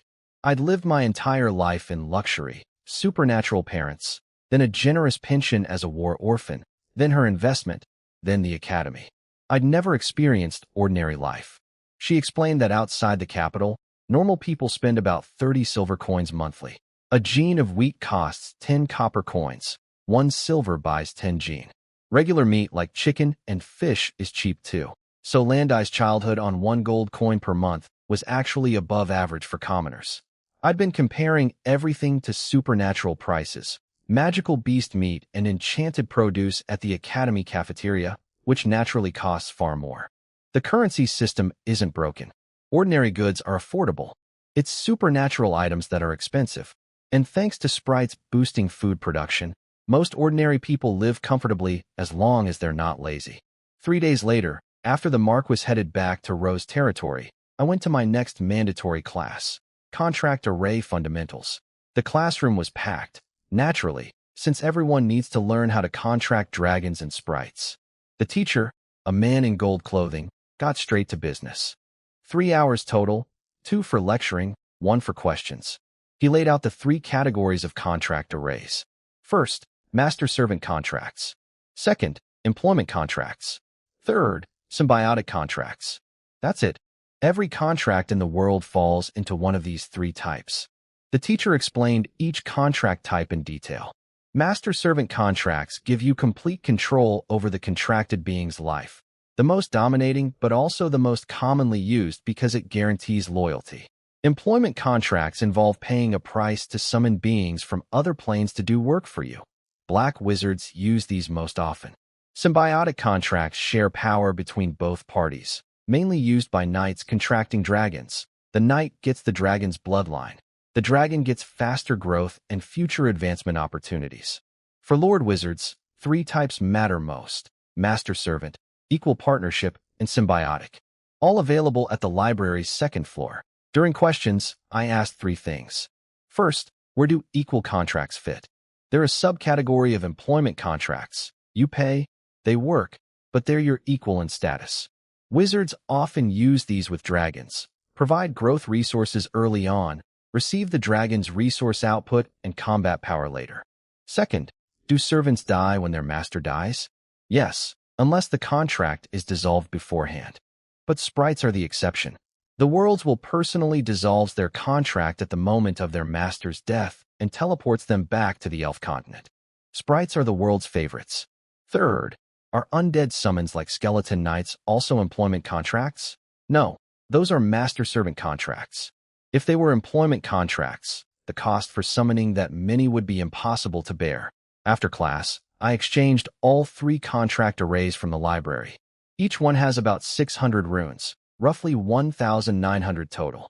That's over a year of work. Since I'm in a critical growth phase and still need to finish my gold nurturing array and teleportation array, I decided to postpone the contract arrays. I can just buy pre-made contract discs when I need them. My own advancement comes first. Nothing replaces personal power. That evening I read more of the Dragon Encyclopedia. The Frost Dragon entry caught my attention, a mid-tier variant with snow element.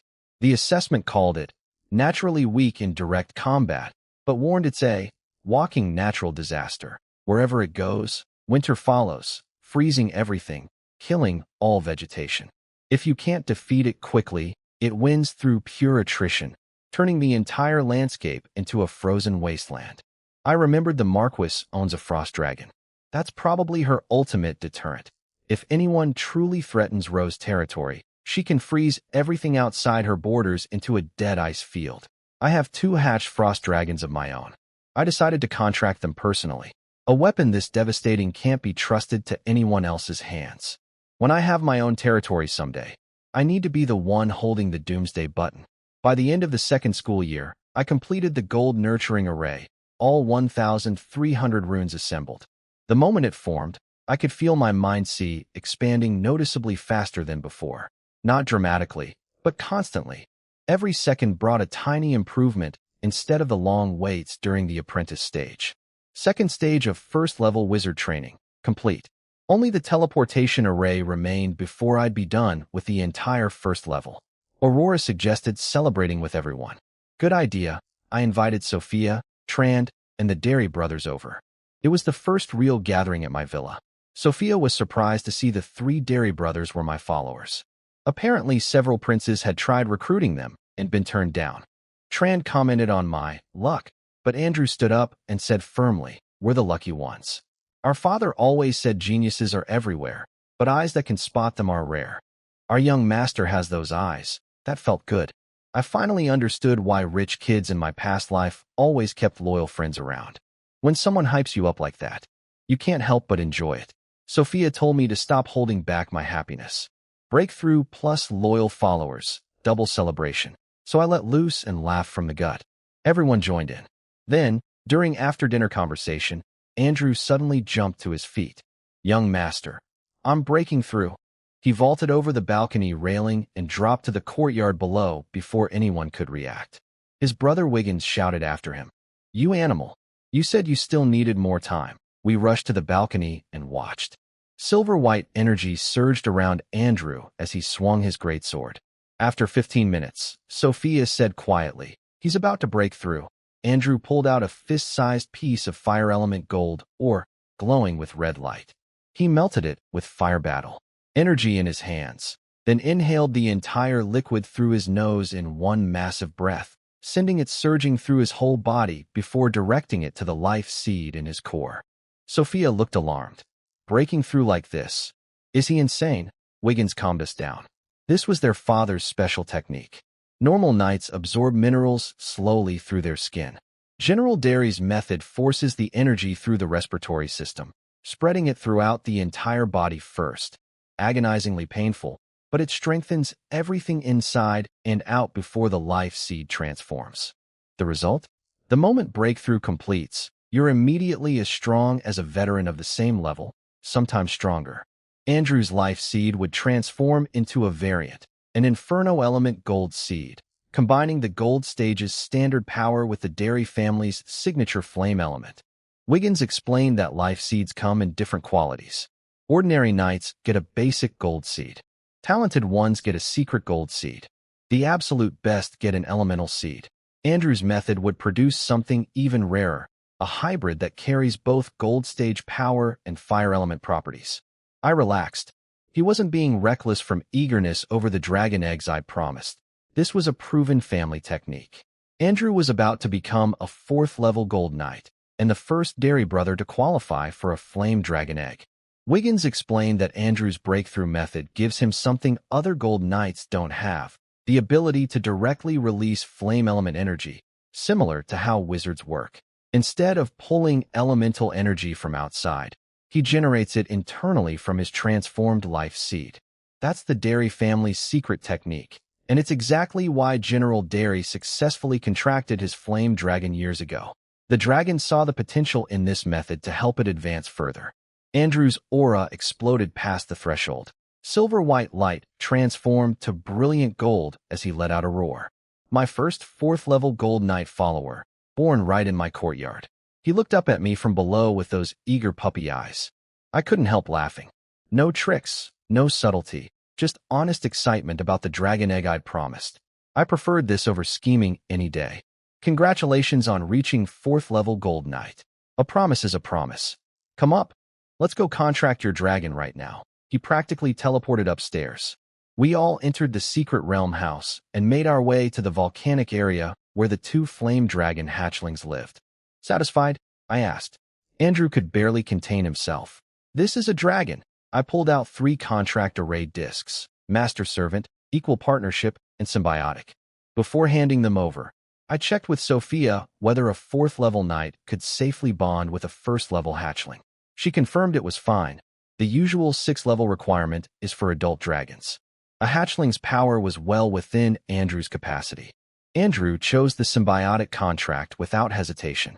The disc activated. The array enveloped both him and the flame dragon, and minutes later a young dragon roar echoed through the space.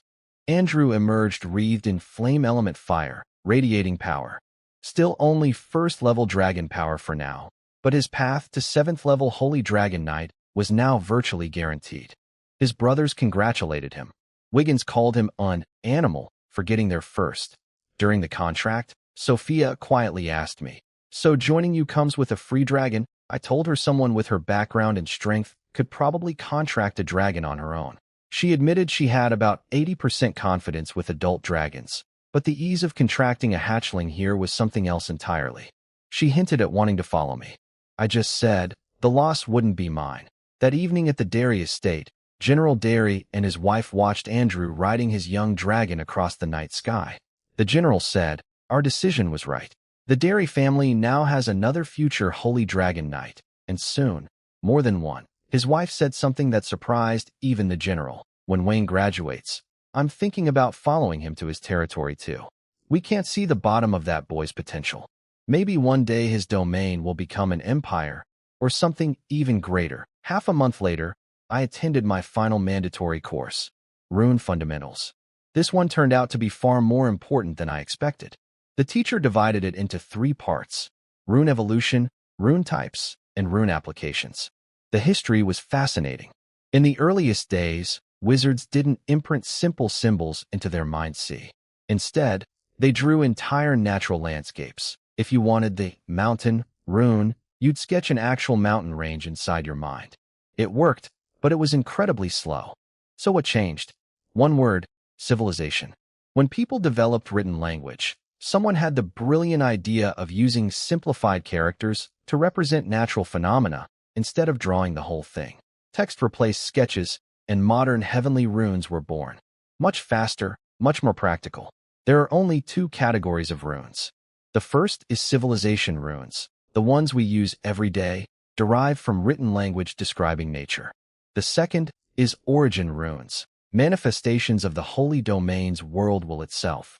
When the teacher mentioned origin runes, everything clicked. Those unreadable symbols in the miracle array for incubating sprites. Those were origin runes. The worlds will created them when it heard the prayers of all races after the Great Expansion. They're the only known origin runes in existence, and they've had a complete system since the world's very beginning.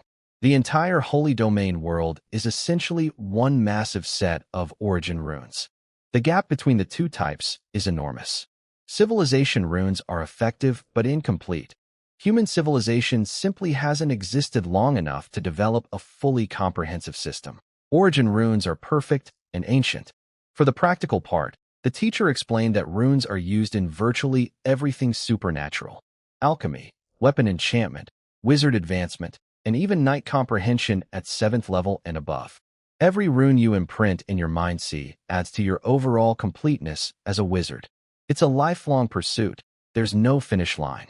His closing advice stuck with me. Every drop of daily effort is stockpiling strength for future opportunities.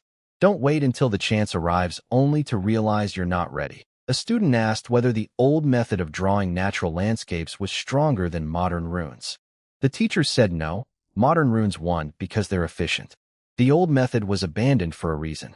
As for whether anyone still practices the ancient sketching method, he couldn't say for certain. Nobody on the Myriad Races continent does, but on the Holy Domain continent or remote islands, maybe. I now understood the complete picture of my training path. Civilization runes for daily advancement. Origin runes as the ultimate mystery to eventually unravel.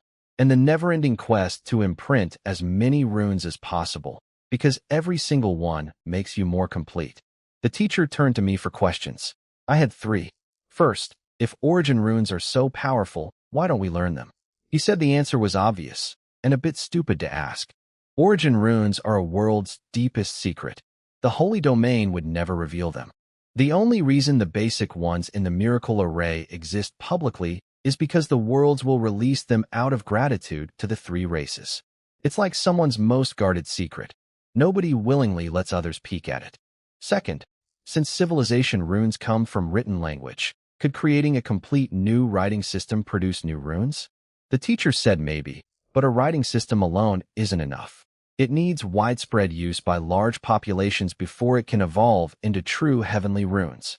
Then he dropped a bombshell as a side note. The real reason the Holy Domain created Lord Wizards, sprites, and dragon resources wasn't just gratitude.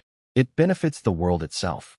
When Lord Wizards govern and develop territories, they create order. That invisible force of order feeds back to the world's will, helping it digest all the world essences it absorbed during the Great Expansion. That's the complete truth behind the Age of Development. My brain felt like it got struck by lightning. So we Lord Wizards aren't just beneficiaries. We're tools for the world's digestion process. Clever system. Third, did conquered worlds during the Great Expansion have similar rune systems? No. Different worlds have different supernatural foundations. And even if they did, nobody would dare imprint foreign world runes. If those runes carried hidden traps harmful to the Holy Domain, the worlds would treat you as a traitor. And an angry worlds wouldn't simply kill you. It would make you wish you could die. That afternoon, I sat thinking about something the lesson triggered. The ancient method of sketching natural landscapes in the mind's sea. It reminded me of visualization techniques from novels in my past life, and even real-world memory palace methods. Here's my idea. What if I could use that old sketching method to utilize the sky space above my mind's sea? Right now, I only use the ground level. If I could visualize and construct things like stars, a moon, or a sun overhead, I'd effectively double my available Mindsea area compared to anyone else at my level. I tried visualizing the moon on my way home. Total failure. You can't just know what something looks like. You need to truly understand it, inside and out. Without a proper technique, even infinite spiritual power can't bridge that gap. Tomorrow I check the library for references. If that fails, I'd ask Linus. He's greedy but knowledgeable. If even that fails, I'd use contribution points for one-on-one mentor guidance. Someone out there must know the old sketching method. That night, I sat on my balcony staring at the actual moon, trying to visualize it one more time. 10 minutes of nothing. Guess enlightenment moments are reserved for cultivation novel protagonists, I joked to myself. I picked up the Dragon Encyclopedia instead. Tonight's entry, The Devouring Dragon. Upper tier, Devouring Element. The evaluation called it, the dragon race's natural glutton and tank. Unlike the Darkness Dragon's energy annihilation style of devouring, this one literally eats everything and converts it into power. Don't underestimate it. Give it enough time, and it'll return your landscape as rubble. Another powerful tool for my future collection. The third school year ended with me completing the teleportation array, my final first-level array. The moment the last rune clicked into place, a feeling of wholeness washed over me. First-level wizard training, complete. 3 arrays, 3 stages, all done. Next stop, second-level elite wizard. My badge buzzed with the exam notification. 3 days until the newcomer test. Aurora asked if I was worried. I laughed. If I can't pass, then nobody can.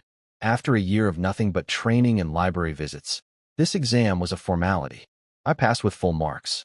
10 days later came the moment I'd been waiting 3 years for. Inside the Secret Realm house, I stood on a rock in the middle of a lake island, watching 100 magical plants glow with brilliant light. All of them were ready. Over the next 30 minutes, one by one, 100 tiny sprites emerged from their plants and flew toward me, calling out, "Master," in chorus. They all knew who I was. The Holy Domains had told them during birth that I was the one who planted and nurtured them. I asked if they had memories from being plants. They said no. The world's mother simply informed them about me. They knew I'd planted them in a courtyard and helped them grow. I pulled out the master-servant contract discs I prepared in advance. Line up and we'll contract one by one.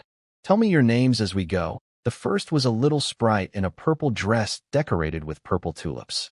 "I'm Diana," she announced proudly. It took a full hour to contract all 100. I'd drawn a vial of blood beforehand. Otherwise, it would have taken even longer. Total sprite count, 101. Between these and my dragons, The Dragon Continent trip in 9 years would be a breeze. And when I eventually build my territory, the foundation will be rock solid. 3 days later, the Academy held a ceremony in the Grand Hall for everyone who passed the exam. Over 2,000 people attended, 800 new official members plus their families and friends. The Derry family showed up in full force. General Derry and his wife were actually arguing over who got to put my first-level wizard robe on me. The three brothers stood silently like quails. Ever since their mother discovered that smacking heads felt nice, the daily mixed doubles beatings had become routine. Aurora quietly told me, "They're not fighting in a bad way. They really like you. That's why they're arguing." I smiled at her. "I know. And I'm grateful for everything you've done." She'd heard other students talking about the ceremony tradition and arranged for the Derry family to come as my honorary family. She'd been worried I'd feel awkward about it. The opposite, I was genuinely touched. Dean Leon appeared on stage and congratulated everyone. Then he announced something unexpected. 2 distinguished graduates had been invited to speak about the future ahead. Andrew whispered loudly while clapping his massive hands. "Father, didn't you say there was only one guest speaker? Why 2? General Derry had told me the ceremony's guest speakers weren't really there to paint a rosy picture. They were there to deliver a reality check. The Academy is too comfortable, so students need someone from the real world to shake them awake." 2 figures walked onto the stage, and my eyes went wide. One of them was the Rose Marquis. She wasn't supposed to be here. This wasn't recruitment season. She'd traveled thousands of miles just for this ceremony. And based on Andrew's slip that only one speaker had been planned, I knew the truth. She'd come specifically for me. The Marquis spoke first, painting the beautiful side. Dragons soaring through skies, elves displaying their grace, knights wielding great swords against rival races, and Lord Wizards commanding everything from the center. Every student's face lit up with dreams of glory. Then she stepped aside for a woman with golden hair and dragon-slit pupils. "I'm Elizabeth. You know me as the Golden Dragon Princess." The princess delivered the cold truth. Lord Wizards are protagonists for the 3 great races, but for the thousands of other races, we're invaders stealing their land. Blood and fire are constant companions. 3 days ago, you might be celebrating with someone. 3 days later, they might die in front of you. She shared her own numbers. Of 1,023 Lord Wizards who graduated with her, only 608 survived to establish territories. That means roughly half of us in this hall would die during the frontier expansion. Dean Leon followed up, his voice tinged with genuine sorrow. "You are all the Academy's children. Don't let us receive news of your death." Every student around me looked shaken and newly determined. But I watched it all with my Chinese soul's analytical eye. I'd already figured out the playbook. Lure birds with beauty, show them the sky, hit them with harsh reality, then play the emotional card. Classic motivation structure. No teenager could resist that sequence. Of course, I wasn't going to expose the technique. And truthfully, I didn't need the warning.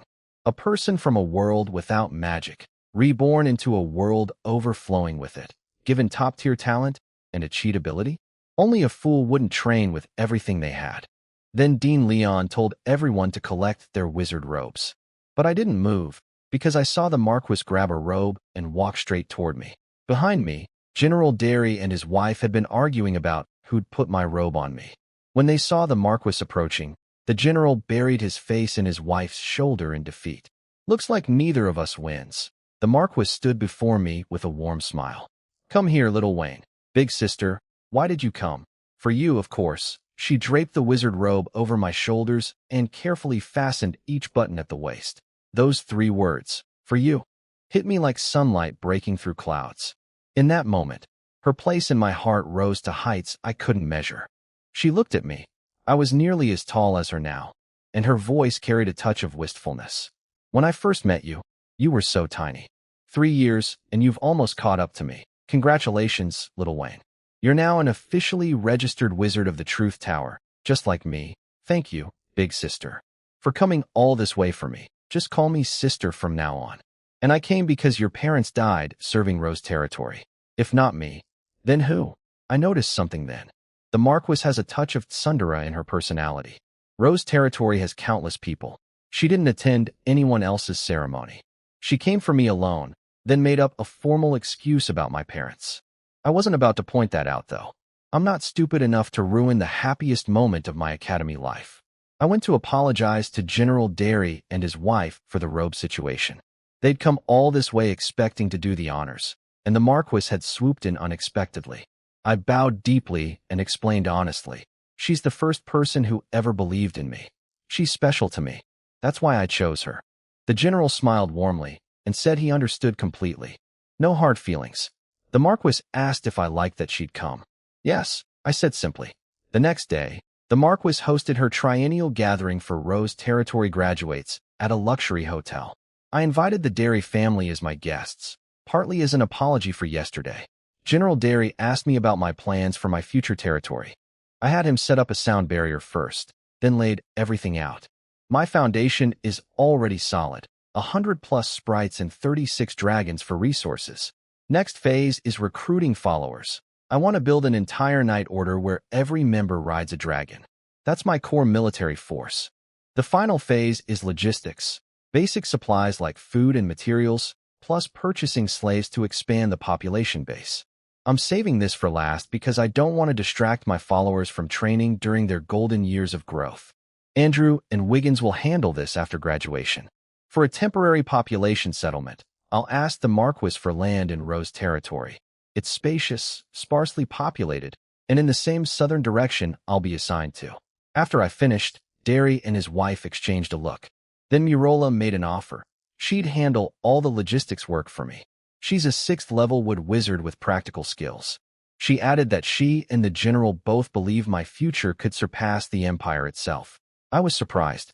An investment, half family, she said. All my children are following you.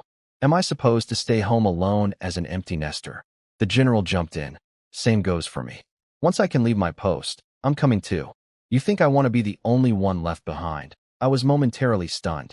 Without realizing it, I'd accumulated an entire family of powerful allies. A 7th-level Holy Dragon Knight, a 6th-level wizard, 3 top-tier knight sons, and Aurora. I accepted gratefully. We'd sign the Holy Domain contract after the banquet and work out details later. Murola gave me one crucial piece of advice. Don't let your current weakness make you think you don't deserve authority. Your floor is 7th-level True Spirit Wizard. Start acting like it. And remember, rules exist because their other name is order. In a force, only one person can be in charge. Tolerance in peacetime becomes fatal in wartime. A Chinese saying echoed in my mind. In the army, there are no fathers and sons. She told me to learn from General Derry about leadership. He'd commanded the Imperial Knight Order for decades and had invaluable experience to share. At the banquet, the Marquis introduced me to everyone as Rose Territory's leader among current students, practically calling me her little brother in front of the whole room. She didn't force anyone to follow me, but her endorsement carried enormous weight. Most people there were already leaning my way because of my talent. Her words just tipped the scales completely. Up on stage, the Golden Dragon Princess teased the Marquis about going so far for a kid like me. The Marquis described me as special, possessing some quality she couldn't even put into words. The princess rolled her dragon pupil eyes and said she'd judge for herself. Then trouble found me. That girl from Cloud Sea Peak, Sass, showed up again, demanding I accept her feelings.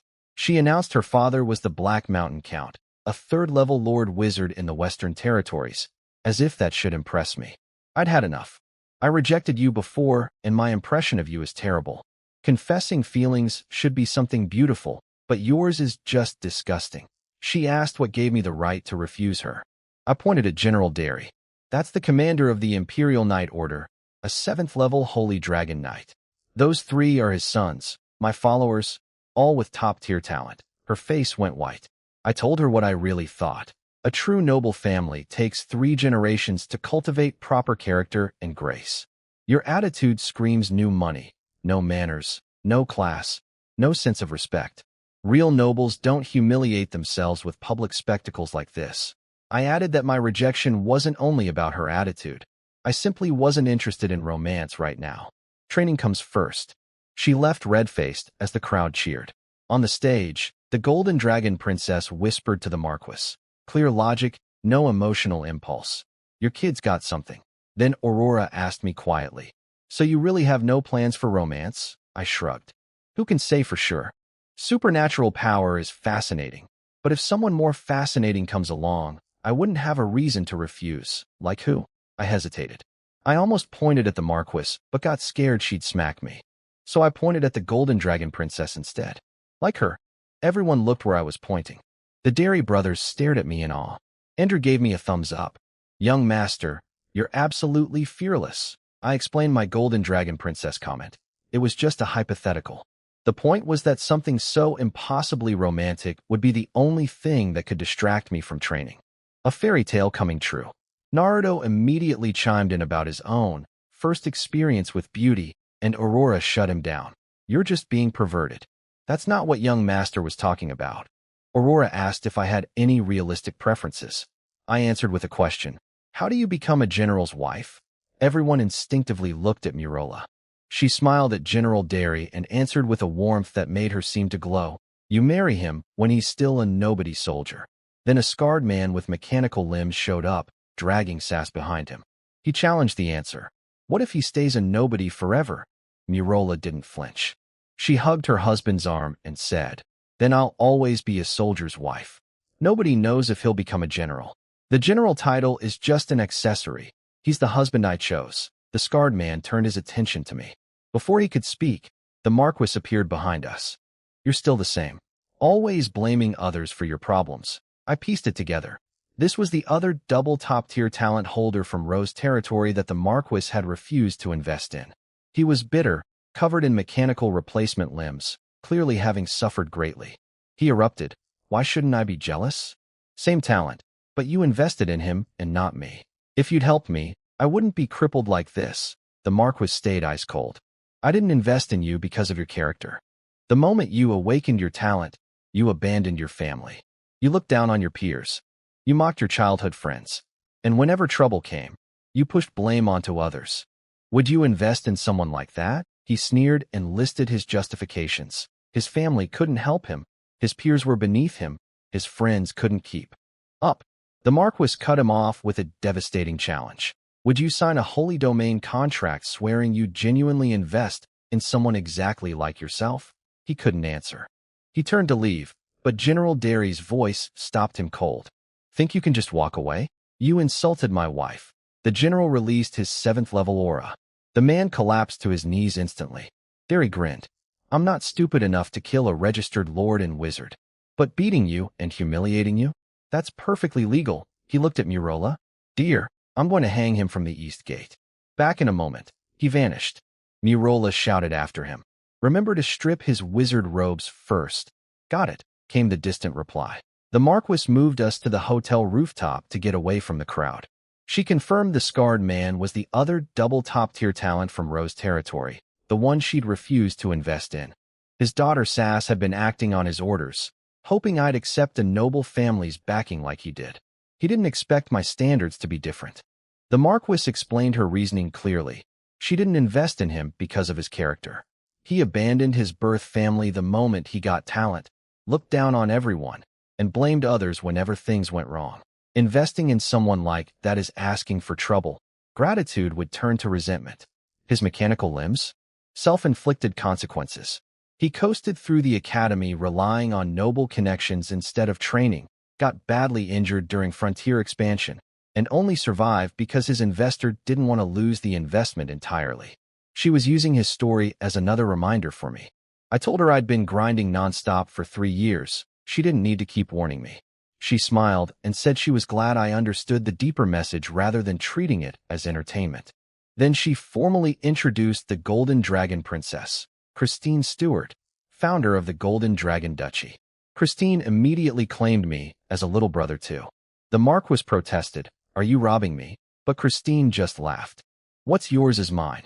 Christine leaned forward with her dragon pupil eyes locked onto mine. "You want to marry me?" A year ago that pressure might have broken me. But after months of staring down a soul dragon, I just answered calmly, "Would you say yes?" "Good courage," she said. Then she asked something strange. "Would you love a stupid child?" Before I could process it, the Marquis cut her off. Christine pouted and dropped it. The question kept nagging at me for days afterward. She'd message me every day asking the same thing. I had no idea what it meant. and the Marquis wouldn't explain. I asked the Marquis for land in Rose territory to house future followers and purchase populations. She refused to let me call it renting. I'm your sister. Don't be so formal. Just tell me when you're ready, and I'll pick out some options for you. 3 days later, Murola arrived to start working for me. I went out personally to greet her at the entrance.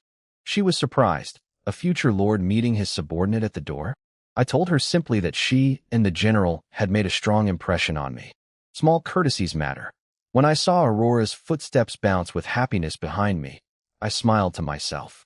Basic social grace works in every world. We signed the Holy Domain contract upstairs. Murola read the terms and shook her head, not because they were harsh, but because they were so generous. I explained my philosophy. The only restriction that matters is preventing followers from harming my people. Beyond that, I'm confident I'll always be the strongest person in the room. And since my goal is immortality at 7th level, petty contractual restrictions become meaningless on that timescale. She studied me for a long moment, then nodded slowly. Now I understand why your contracts attract so many followers. This kind of trust is rare and magnetic. I nodded and explained my thinking on the contract to Murola. Sure, there are better types of contracts out there, but this one serves a purpose. When my followers see how fair it is compared to others, they'll be willing to die for me. Aurora raised a concern. What if I go into seclusion for too long and my children can't command my people? I scoffed at that. As long as I'm alive, nobody would dare disobey. And if I actually die? Well, then it's actually a good thing for my descendants. The strong don't take orders from the weak. Besides, eternal life is just a matter of time for me. If fate says otherwise, then so be it. After I'm dead, why would I care what happens? I told Aurora straight. Why can't she wish me well instead of assuming I'll die? And honestly, even if my descendants suffer after enjoying a life of luxury, so what? Ask any common person if they'd trade 3 years as nobility knowing they'd die after. They'd say yes in a heartbeat. Everyone wants to stand at the peak of their life, even if just once. Both Murola and Aurora went quiet after that. I could tell they'd asked themselves the same question and gotten the same answer. We signed the contract. Murola flicked out a drop of blood. I did the same, and the Holy Domain contract burned into existence.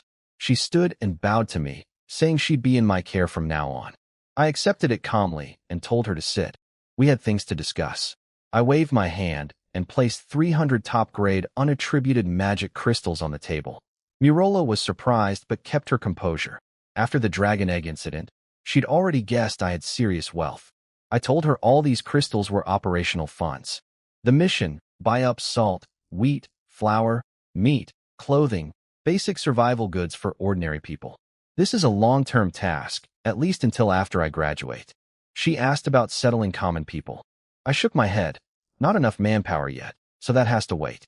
Murola then suggested recruiting low and mid-tier talent graduates. Not the elite students from the academy. That would be overkill. She meant the bulk of the supernatural world. People with limited options who'd jump at the chance to work for someone with my potential. They already have combat ability and don't need training from scratch. I thought it over. High-tier talents in the academy outnumber top-tier ones by 6 to 10 times, and that's just what I've personally seen. Since the 3 academies gather the Empire's best, that means low and mid-tier talent holders are far more numerous out in the world. Murola laid out her plan. Mass recruit them, bind them with contract arrays, then send them across the land to buy resources and slaves. Since what we're purchasing is worthless in the eyes of powerful practitioners, there's no risk of drawing attention. Over time, we filter the best performers and promote them into my inner circle. I was satisfied. No corrections needed. I told her I'd provide the funds, she handles execution, and she reports progress monthly. I just want results. She nodded, and I could sense she appreciated the trust. But really, in a world where strength is authority, I know exactly what matters and what doesn't. That evening, I sat on my balcony in the rocking chair and opened the Dragon Encyclopedia again. Race: Dragon, Upper Dragon, Undead Dragon Element. Undead, the description called it a blessed child of the undead plane. Dragons are walking magical energy bodies, and the undead dragon's vast mana makes it a natural master of swarm tactics. Death is not the end. The next morning, after breakfast, I left the villa and headed to the library to pick up my second-tier array diagram. All the celebrating was done. All my plans were set in motion. Now it was time to focus on my own growth. While flying there, I ran the numbers in my head. I've got a lot on my plate. The miracle array, 3 contract arrays, and now this new second-tier diagram. All of them need rune imprinting. Time is really not on my side. I picked up the Academy's gift, the second-tier 1000-blade array diagram, and walked out feeling a bit bitter. First-tier diagrams had rune counts in the 4 digits, but this second-tier one jumped to 5 digits. 11,111 runes exactly. At my current pace of about 150 runes per month, that's over 6 years just to break through to second tier. Sure, the speed picks up once you actually reach second tier, but that doesn't help me right now. I pushed those thoughts aside and flew toward the teleportation channel for my next stop. Half an hour later, I was sitting in the contribution points exchange hall, face to face with Old Man Pasteur. He was giving me that look, half annoyed, half fond. "What are you staring at me like that for?" I asked. "Did that loose-lipped guy tip you off?" I played dumb and flipped it on him. "You're the one hoarding good stuff without telling anyone. What's the point of keeping treasures if they just sit there collecting dust? They're not going to breed on their own." He went silent with a dark expression. I added for good measure, "Senior Riley already told me everything. Besides, I'm the only one who can actually redeem these anyway." Pasteur rolled his eyes. "You got that right." Then he started grumbling about Dean Leon having a mouth as loose as his belt. I couldn't help but ask how he knew about the Dean's belt situation. His answer, if his belt weren't loose, would he have that many descendants? I wanted to laugh, but didn't dare. I asked him to take me to make the exchange. He gave me that annoyed fond look again and asked if I had enough top-grade magic crystals. I told him to drop the "if, of course I do." He led me inside, muttering that anyone else would have been kicked out by now. When we reached the dragon egg storage, I noticed way more eggs than last time. Pasteur explained that after the Academy reported to the Tower of Truth last time, they allocated 1,000 dragon eggs, surplus stock from various locations that rarely got redeemed. But he stressed this was everything the tower could spare without disrupting operations. I pressed him on that, and he got a little flustered. I teased him about not being entirely honest. "You're not an honest old man. You're just old and short on honest words." His face went red, and he asked if Riley told me that too. "Sorry, Senior Riley. Last time, I promise." I steered us back to business. Of the 1,000 eggs, 700 were lower-tier or lower-tier variant dragon eggs. The remaining 300 were mid-tier variant, and upper-tier. "I'll take all 300, I said. Knew I couldn't keep them. "You just grab everything good for yourself. Total price, 30,000 top-grade magic crystals." I started quietly transferring crystals from my infinite column into my spatial ring while stalling with small talk. I never keep too many crystals in the ring. The infinite column is invisible and always on me, so there's no rush. But the ring is different. Even though it's blood-bound and only I can open it, I'd rather not risk someone detecting a fortune inside it with some alchemical device. I dropped the 30,000 crystals in front of him. He pulled out a crystal orb, tapped it once, and all the crystals streamed inside. Then he tapped the air, a massive array unfolded, and 300 dragon eggs of various colors floated up toward the platform. I took one look and frowned. "Are you scamming me? These all look like dark alignment dragon eggs." Pasteur shot me a look. "Watch your mouth. Dragons are humanity's allies. They just happen to look dark. Their hearts aren't dark. And we don't call it dark alignment anymore. Nowadays it's called dark in a righteous way. Don't go around saying the wrong thing." I rubbed my forehead at Pasteur's nonsense. After a moment I managed. "You really are just old with not much honesty to spare." He laughed proudly. "Kid, you're 100 years too early to out-trick me. I was running scams before you were born. Honestly, I didn't feel that cheated. Dark alignment dragon eggs aren't weaker. People just prefer the light alignment ones. And magic crystals mean nothing to me compared to things I can actually use." As the eggs floated closer, I asked why the Academy preferred sprites over dragons.